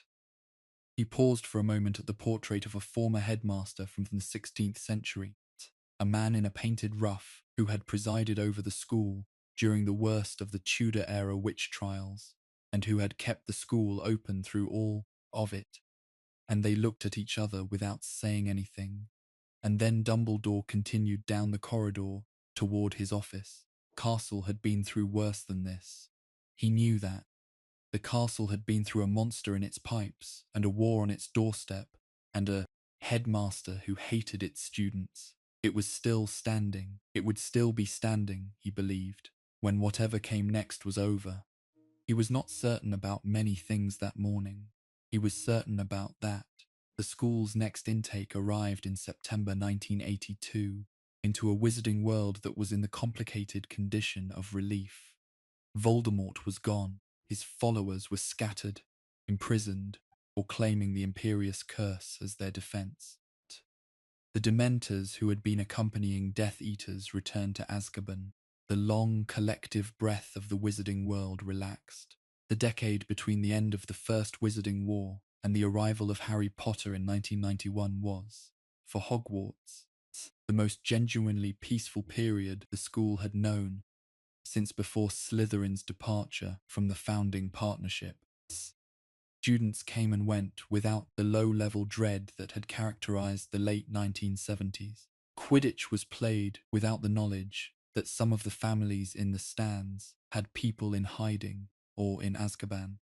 The great hall's enchanted ceiling showed winter snow and April rain over a student body that did not fully understand how recently the catastrophe had come and gone that had given them this peace. The three students who perhaps most clearly represent the Hogwarts of the 1980s are not famous, and their names do not appear in any of the major histories of the Second Wizarding War. They are the students who arrived in 1981 and 1982 and 1983 and made their way through 7 years of education in a school that was still in ways both visible and invisible, recovering from everything that had happened in the decade before their arrival. These students found a Hogwarts whose physical scars from the war's periphery had been repaired, whose teaching staff had stabilized after a decade of disruption, and whose headmaster was, for the first time since the mid-1970s, not managing a crisis. Not Dumbledore in the 1980s had time to do something that he had not had time to do properly since before Voldemort's rise, simply run the school the way he wanted to run it. He hired a young witch from Birmingham to teach defense against the dark arts in 1984, and she lasted 2 years, which was one more than the curse on the position normally allowed, which Dumbledore attributed to the fact that she was not genuinely afraid of the dark, and therefore presented no satisfying target for whatever the curse was aimed at. She was followed by Quirrell, who had been teaching Muggle studies without incident for several years, and who requested the transfer, apparently after his sabbatical to Albania, had given him a renewed interest in the practical aspects of dark magic defense. The last September before Harry Potter's arrival, September 1990, brought to Hogwarts what in retrospect is recognizable as the final configuration before everything changed. The staff roster was the one that would be in place for the following year. The ghosts were in their habitual locations. The Whomping Willow was 20 years old, deeply rooted, and entirely willing to attack anything within 12 feet. Basilisk was 57 years into its post-1943 slumber and showed no signs of waking. The diary Horcrux sat in Lucius Malfoy's possession, waiting. The other Horcruxes were in the locations where they had been for years, undetected, unmoved, patient, in the way that objects are patient. Dumbledore knew about more of them than he had known 5 years before. He had been working. His research into Tom Riddle's life had identified the gaunt ring as a probable Horcrux, had traced the cup of Hufflepuff to the Lestrange vault in Gringotts, had found evidence that suggested the diadem was hidden in Albania. He had not yet acted on most of this knowledge. He was waiting for Harry Potter, not in the specific sense of having a timetable, that. In the larger sense of understanding that the resolution of what Voldemort had done to himself could not be achieved through Dumbledore's efforts alone, that the person who had survived the rebounded killing curse as an infant was the necessary element in whatever conclusion was coming, and that the most important thing Dumbledore could do in the years before Harry arrived at Hogwarts was make the school as ready as possible to be what Harry would need it to be. But the staff was changing. Horace Slughorn retired in 1981, as if he had been waiting for the war to end before allowing himself to stop. His replacement as potions teacher was Severus Snape.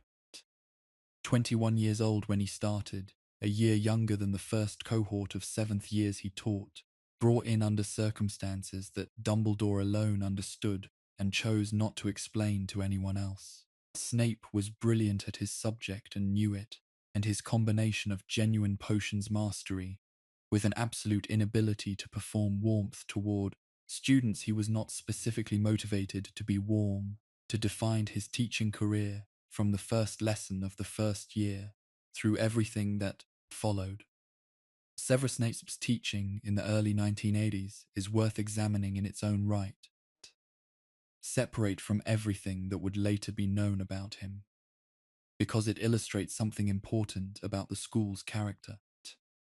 Hogwarts accommodated difficult people in its employ, partly because Dumbledore believed in accommodating difficult people, and partly because the school's specific culture gave even its most difficult teachers enough structure that their particular difficulties produced results alongside their costs. Snape was 21 years old when he began teaching potions.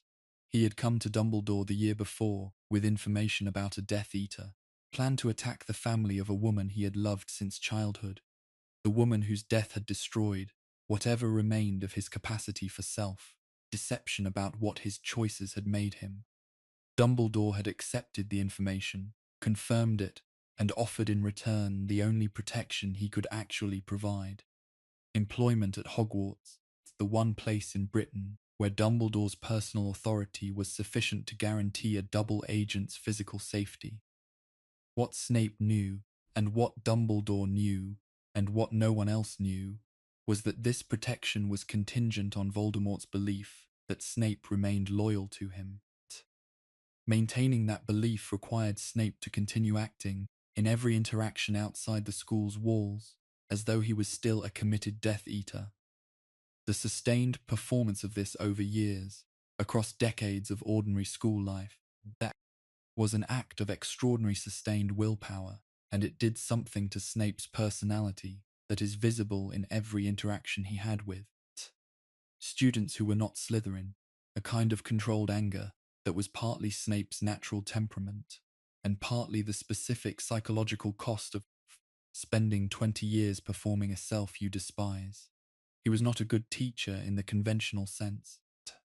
He was an exceptional potions practitioner who had difficulty translating his own fluency into pedagogy, who found students' failures with material he found obvious to be genuinely baffling, and who responded to that bafflement with impatience that could shade into cruelty. He was also, in the way of teachers who make students genuinely afraid of failing, someone whose students paid very close attention and sometimes learned a great deal. Whether this trade-off was worth it is not a question the historical record settles. The castle itself had been changing more slowly, in the way that very old places change, a staircase repaired here, a room repurposed there, the small accretions of 1,000 years of occupation layering into the stones. The ghosts continued their routines, Peeves continued his disruptions. The Sorting Hat continued its annual songs, its tone over these particular years, slightly more optimistic than it had been during the decade before, as if the absence of the war was something the Hat, with its 1,000 years of accumulated consciousness, could actually feel. Professor Quirinus Quirrell was a student during this decade, completing his studies, and going on to teach Muggle studies for several years before being appointed to the Defense Against the Dark Arts position.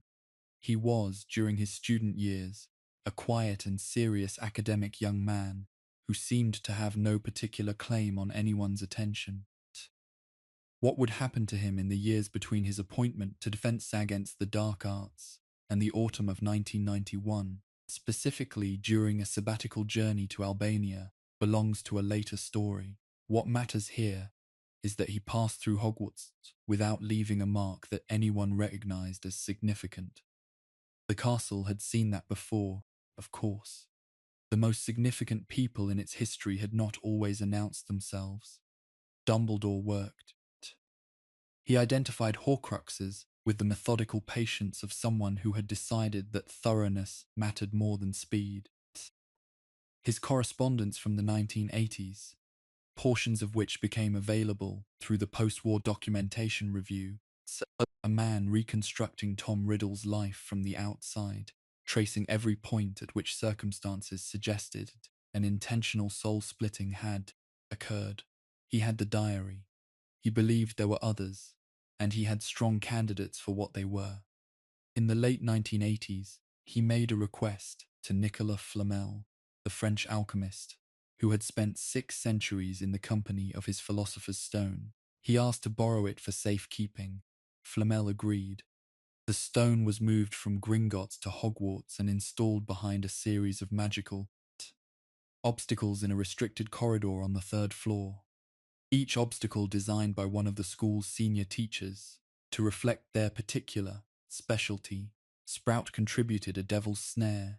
Flitwick enchanted a room of flying keys. McGonagall placed a life-size chess set that played to win. Snape contributed a logic puzzle involving potions. Quirrell, recently returned from Albania and now occupying the Defense Against the Dark Arts post, contributed a mountain troll. The stone itself rested at the center of all of these, behind the enchanted mirror Dumbledore had designed, a mirror that could show the stone only to someone who wanted to find it, without wanting to use it, which was, as it turned out, exactly the right kind of protection for exactly the right reason. and it would be tested sooner than almost anyone present could have imagined. The autumn of 1991 arrived. 142 staircases moved on their familiar patterns through the first weeks of September. The enchanted ceiling of the Great Hall showed the high clear sky of a Scottish autumn, kind that promises several good weeks before the rain closes in properly and stays until April. The portraits in the corridors conducted their usual sustained arguments about things that had happened before anyone currently living was born. That the Whomping Willow, now 20 years old and fully established, occupied its place at the edge of the grounds with the territorial confidence of a tree that has had 2 decades to make clear that its personal space requirements are not negotiable. Thus, Dumbledore sat in the circular office at the top of the school's highest occupied tower and waited for September the 1st. The administrative arrangements were complete. The New Year's class had been confirmed. The Hogwarts Express from King's Cross would arrive at Hogsmeade Station at 6 in the evening, and the boats across the lake would leave at dusk. Among the 130 new students making their way to Hogwarts for the first time that evening, one was travelling by a different route. He was coming from a house in Surrey to a hidden platform in King's Cross Station that required walking through a solid barrier, then a 7-hour train journey through the passing hills and fields of England and Scotland, then the boats across the lake in the dark, with the castle visible ahead, all those towers lit against the September sky. He was 11 years old. His name was Harry Potter. He had dark hair like his father, and green eyes like his mother, and a scar on his forehead shaped like a lightning bolt that he had been told, by his aunt and uncle in Surrey, he had received in the car crash that had killed his parents. He did not yet know that there had been no car crash. He did not yet know what the scar meant, or what his parents had really died for, or had been set in motion on the night of their deaths a decade earlier, or what the castle ahead of him contained that had been waiting, in one form or another, for him specifically. He knew only that he was going to a school, that it was a school for people like him, that there were moving staircases and a ceiling that showed the sky, and 4 houses, whose rivalry had been running for 1,000 years. He looked up at the castle. These are the stories the castle holds, not in any book, not in any official history, not in the records that the ministry keeps, or the archives that Bathilda Bagshot compiled. They are in the stones. It's that, in the particular creaking of the 4th floor corridor at 2 in the morning, in the way the light falls in the library at that hour before dusk, when it comes through the east windows at a low angle and makes the dust motes in the air glow like they are something more than dust. In the quality of the silence in the great hall, when everyone has gone to bed and the candles have lowered themselves to their holders, and the enchanted ceiling is showing stars over an empty room that has fed several million people over 1,000 years. The stories are in the sorting hat, which has sorted every student since 993 AD, and has not forgotten a single one of them. That they are in the Whomping Willow, which is 20 years old, and has approximately 1,000 years of stories growing in the soil around it. They are in the Black Lake, which has always been there, which was there before the castle, which will still be there if the castle ever falls, reflecting in its water everything that has ever happened on its shores. They are in the boy sitting in the front of the lead boat, looking up at the towers. On the night before September the 1st, 1991, castle was quiet, in the specific way that it is quiet, on the last night before the school year begins, a quietness that is qualitatively different from the quietness of summer, because it is quiet in expectation rather than in absence. The portraits had been talking about the new term for days, speculating about the incoming class, in the way that old buildings speculate about new occupants, with a combination of genuine curiosity and the mild confidence of something that knows it has survived many arrivals and departures and will survive many more. Dumbledore was not in the office that night. He was on the astronomy tower, that which is where he sometimes spent the last evening of summer, standing at the parapet, looking out over the grounds in the dark. From there he could see the forbidden forest, a dark mass against the somewhat less dark sky, topmost branches moving slightly in a wind that was not strong enough to feel at the castle level.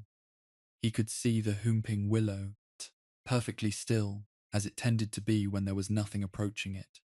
He could see the path down to Hagrid's hut, where a light was on, because Hagrid was almost always awake late on the last night before term, too excited about the arrival of students to sleep properly.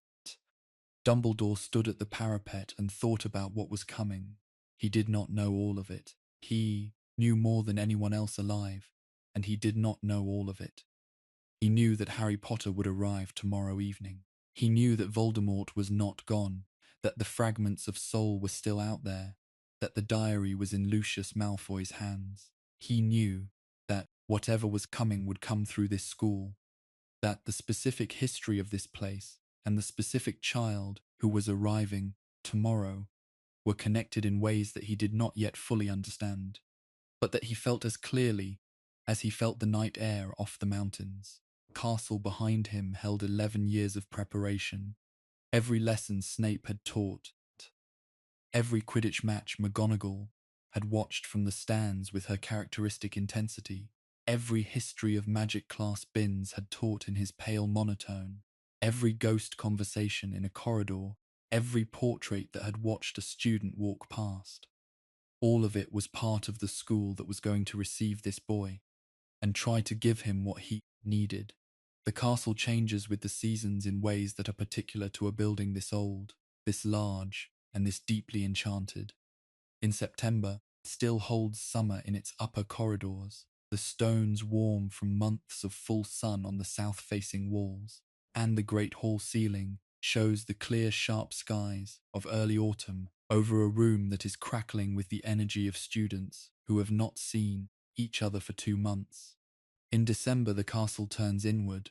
The fires in every common room burn higher, the enchanted warmth in the corridors intensifies slightly, and the great hall ceiling shows December snow over a room that smells of pine and cinnamon and the particular beeswax polish that the house elves apply to the long tables every Christmas Eve. In February, which is the hardest month at Hogwarts, as it is everywhere in Scotland, the castle offers what it has always offered to people who are struggling with the darkness and the cold: the torches in the corridors, the enchanted warmth, the food 3 times daily in the great hall, the library with its thousands of years of accumulated human thought waiting on the shelves. The students who are homesick or struggling or uncertain find that the castle, in February, gives them specifically what they need rather than what they would have chosen for themselves if you had asked.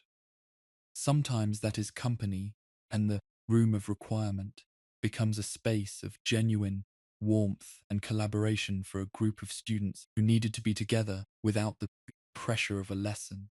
Sometimes that is solitude, and a particular alcove in a particular corridor turns out to have a window that faces south and catches what little afternoon sun February provides, warm enough to sit in for an hour and feel, if only for an hour, that the worst of the winter is already over.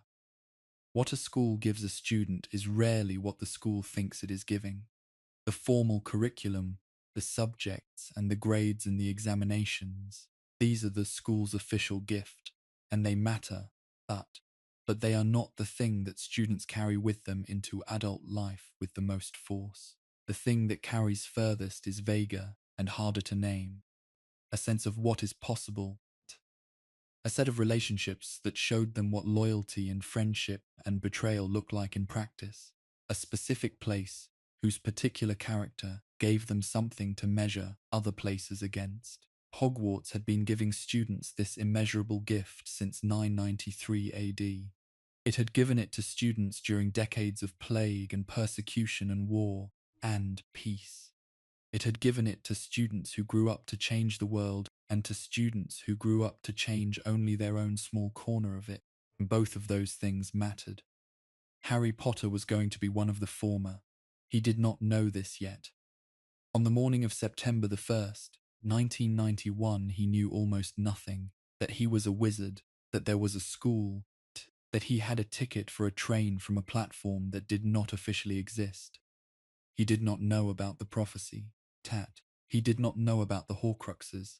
He did not know about his parents' sacrifice and what it had created in him. He did not know about Tom Riddle or Salazar Slytherin or Albus Dumbledore's long vigil or the 1,000 years of history that had produced, on this specific morning, this specific school, waiting to receive this specific boy. He knew his name. He knew he was a wizard. He knew the train left at 11. The Hogwarts Express left King's Cross at 11 on the dot, as it has every September the 1st, since the school began using the rail connection in the 1830s. The journey took 7 hours, passing through the English countryside and then into Scotland, the landscape becoming progressively wilder and more dramatic as the day went on, the hills steepening and the trees thinning and the sky opening out until, by late afternoon, the train was moving through mountain country under a sky that had taken on the particular quality of Scottish autumn light, low and clear, and carrying that faint haze that makes distant things look more distant than they are. Students who have made the journey describe the specific feeling of the Scottish Highlands appearing outside the window as a transition. The England they had left behind was the England of their ordinary lives, their families, their streets, their schools, all the familiar textures of a life that did not involve magic in any acknowledged way. The Scotland they were moving toward was something else.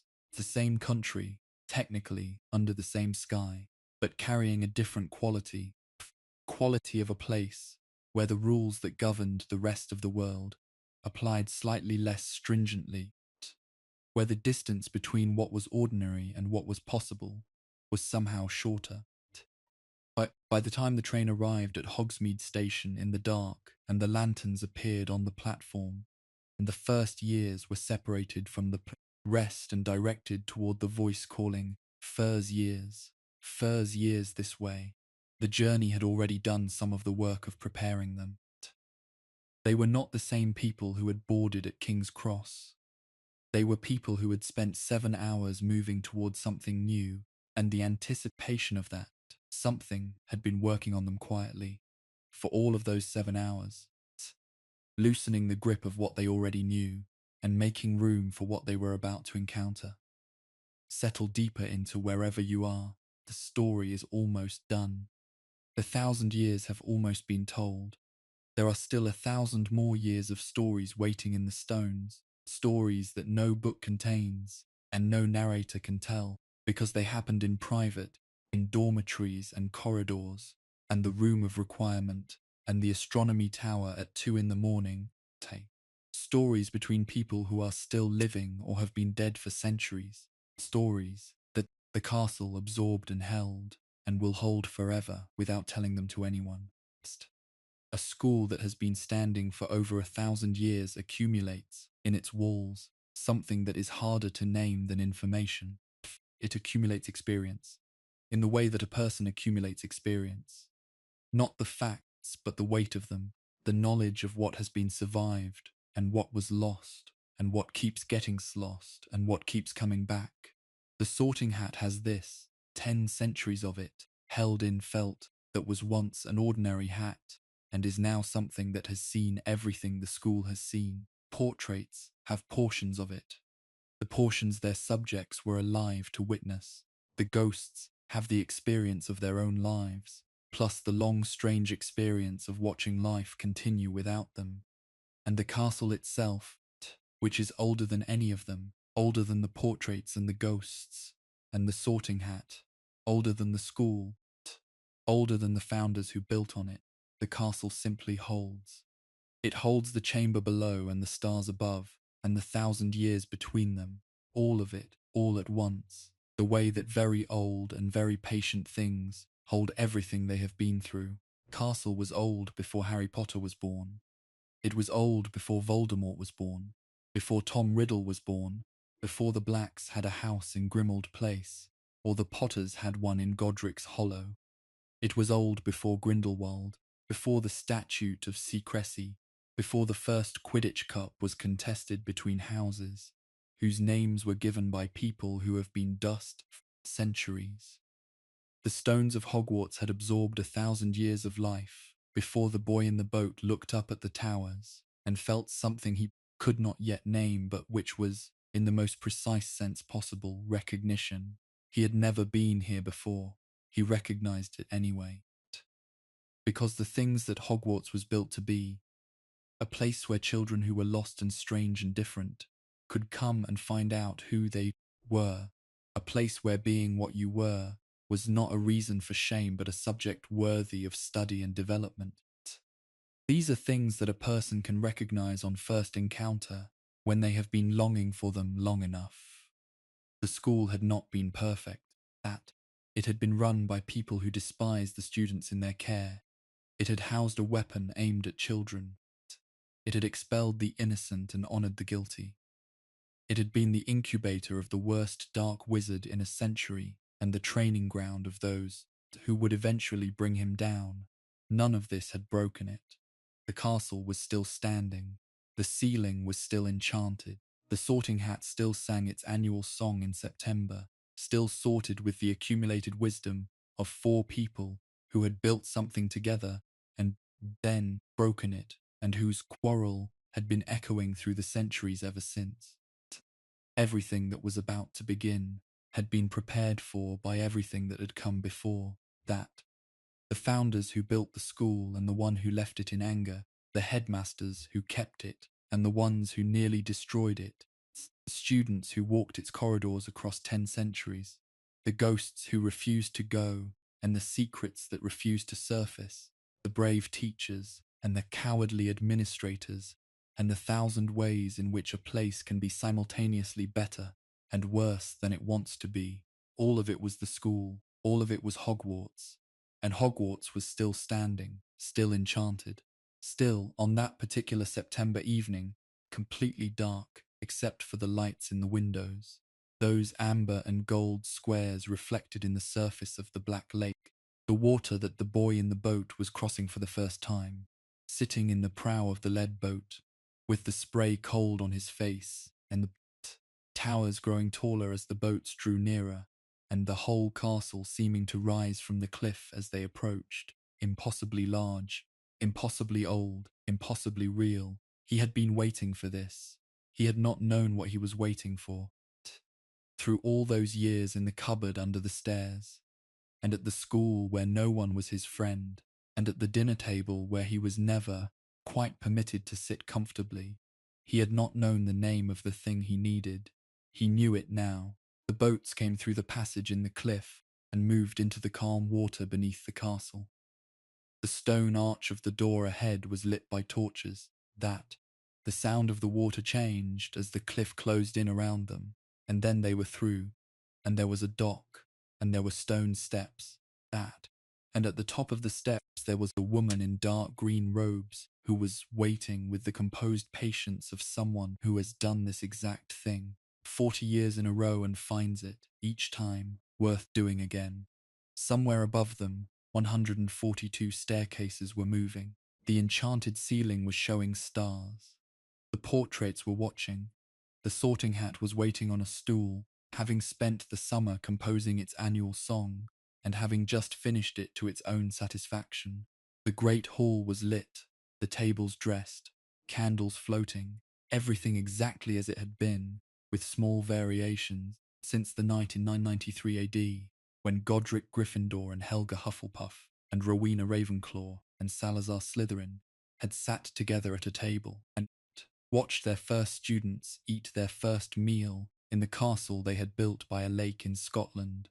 The boy at the back of the group, slightly shorter than the others, wearing glasses that had been repaired so many times they sat at a slight angle, looked up at the ceiling and saw the stars. The boats come through the passage in the cliff and into the calm water beneath the castle. The stone arch of the door ahead is lit by torches. The sound of the water changes as the cliff closes in around them, and then they are through, and there is a dock, and there are stone steps, and at the top of the steps, There is a woman in dark green robes who is waiting with the composed patience of someone who has done this exact thing many years in a row and finds it, each time, worth doing again. Somewhere above them, 142 staircases are moving on their evening patterns. The enchanted ceiling is showing stars. Portraits are watching from their mere frames in the entrance hall. The faces of men and women who have been watching first years come up those stairs for 5 centuries, and all of them wearing some version of the same expression. The particular look of people who know what is coming, who know that the child at the bottom of the stairs has no idea what is coming, and who find this knowledge not unkind but simply true and somehow beautiful. The great hall is lit, the tables dressed, the candles floating, everything exactly as it has been, with small variations, since the night in 993 AD when the 4 founders sat together at a table and watched their first students eat their first meal in the castle they had, built by a lake in Scotland.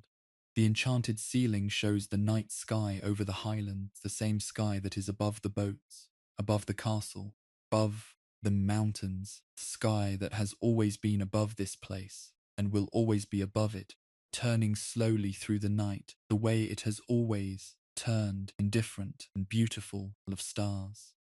The boy at the back of the group, slightly shorter than the others, wearing glasses that had been repaired so many times they sit at a slight angle, looks up at the ceiling and sees the stars. And the school, which has been standing for over 1,000 years, and which has been waiting, in its own patient way, for this specific arrival, simply continues doing what it has always done. It receives him. Rest now. The story you have been waiting for is only just beginning. And you already know the history that made it possible. Breathe slowly. Let the story settle around you. There is no need to hold on to every detail, every name, every century. The school has been holding these things for 1,000 years, without requiring anyone to remember all of it. You have been traveling through it tonight, through the founding and the schism and the centuries of quiet accumulation and the dark eras and the recovery from those dark eras and the long vigil of a headmaster who was waiting for something he could not fully describe. You have been in the great hall under the enchanted ceiling, and in the corridor where the torches burn all night, and on the stairs that move. You have been in whatever way a story allows you to be somewhere in the school. The castle at this hour, the hour you are in, is doing what it has always done in the small hours of the morning.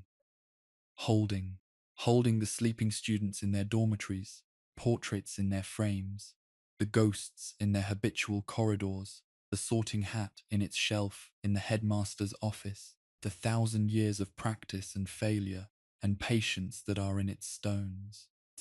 The enchanted ceiling above the great hall is showing whatever the sky above Scotland is showing right now, stars or cloud or the slow approach of dawn. The staircases are moving on their quiet schedule. The library is still. This is what a very old place does when there is nothing specific required of it. It holds, it waits, keeps the lights burning in the corridors so that whoever walks through them at whatever hour will not walk in darkness. Let yourself be held. The story is done for tonight. The school will still be standing when you wake up. Sleep well. A school is a wager that the future is worth investing in. This is what every school that has ever operated has implicitly believed, from the founding era to the present, that the children who come to learn will go on to do things with what they learn that justify the effort of teaching them. Most schools make this wager for a generation or two and then close when the conditions change, or the funding runs out, or the community that supported them moves on. Hogwarts made it for 1,000 years and kept winning. The specific wager the founders made was that magical ability mattered enough to the world, that training it carefully and thoughtfully was worth considerable effort of building a castle in the Scottish Highlands, and enchanting it, and staffing it, and maintaining it across centuries. They were right, not simply because Hogwarts graduates went on to do impressive things, though many of them did. They were right because the school existed at all. because children who would otherwise have grown up isolated and untrained and potentially that dangerous to themselves and the people around them instead grew up in a community of their kind, learned what they were, and went back into the world knowing who they were. This is the simplest description of what Hogwarts is, a place where children find out who they are. It is not a perfect description, because the school has had errors in which it told some children who they were in ways that were wrong and harmful, in which the community it offered was conditional in ways that damaged the people it was supposed to help. But the impulse behind the founding, the instinct that drove 4 people to gather by a lake and start building, is still present in the castle 1,000 years later, working itself out through everything the school is and does and has ever been. There is a quality to the light in the Hogwarts corridors that is not found in any other building, not in any castle or school or institution that exists anywhere else. It is not simply the torchlight, which is warm and steady and not quite like any other fire, though that is part of it. It is the combination, torchlight on stone, that has been absorbing and releasing warmth for over 1,000 years. In a building whose enchantments have given every surface a slight responsiveness to the people moving through it, so that the light seems to come toward you rather than simply being present, seems to acknowledge your presence in the way that light in an ordinary corridor does not. Students who have been at Hogwarts for several years often describe this quality of light as one of the things they miss most when they leave. Not the magic lessons, not the Quidditch, not even the friendships, though of course all of those things are missed. Specifically the light and what it feels like to walk through it. You can come back to Hogwarts as an adult and stand in the entrance hall and feel it immediately, that the particular quality of being somewhere that is genuinely glad you are there, a quality that has nothing to do with the people around you and everything to do with 1,000 years of enchantment working in the stones. This quality, like everything else at the school, did not arrive all at once. It developed. Torches in the founding era were ordinary torches with a warming charm applied, nothing more. The responsiveness in the stones was not there in the first century of the school's existence. It developed as the school developed. As millions of people moved through those corridors over the generations, each of them leaving something behind in the air, the way that people leave things behind in any place they have lived in deeply. Not objects, not even memories exactly, but something more like the residue of care, of presence, of all those years of being somewhere that mattered. The school holds this residue as it holds everything else. And you, wherever you are tonight, can perhaps feel some faint version of it. Quality of being held in a story that is older than you and larger than you, and that has room for you in it, room for exactly you, for whoever you are at this hour on this night. The torches burn, the ceiling shows the sky, the castle holds. The torches in those corridors burn through the winter nights, when the Highland wind comes down off the mountains, and the temperature on the grounds drops below freezing, and they burn through the summer nights, when the sky stays pale until nearly midnight, and the students who are studying for exams fall asleep at their desks in the library, with their books open in front of them, and their quills still in their hands.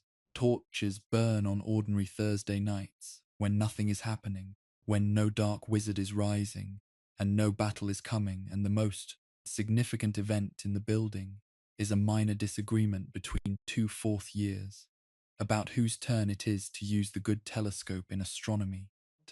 These are the nights that constitute most of the school's 1,000 years.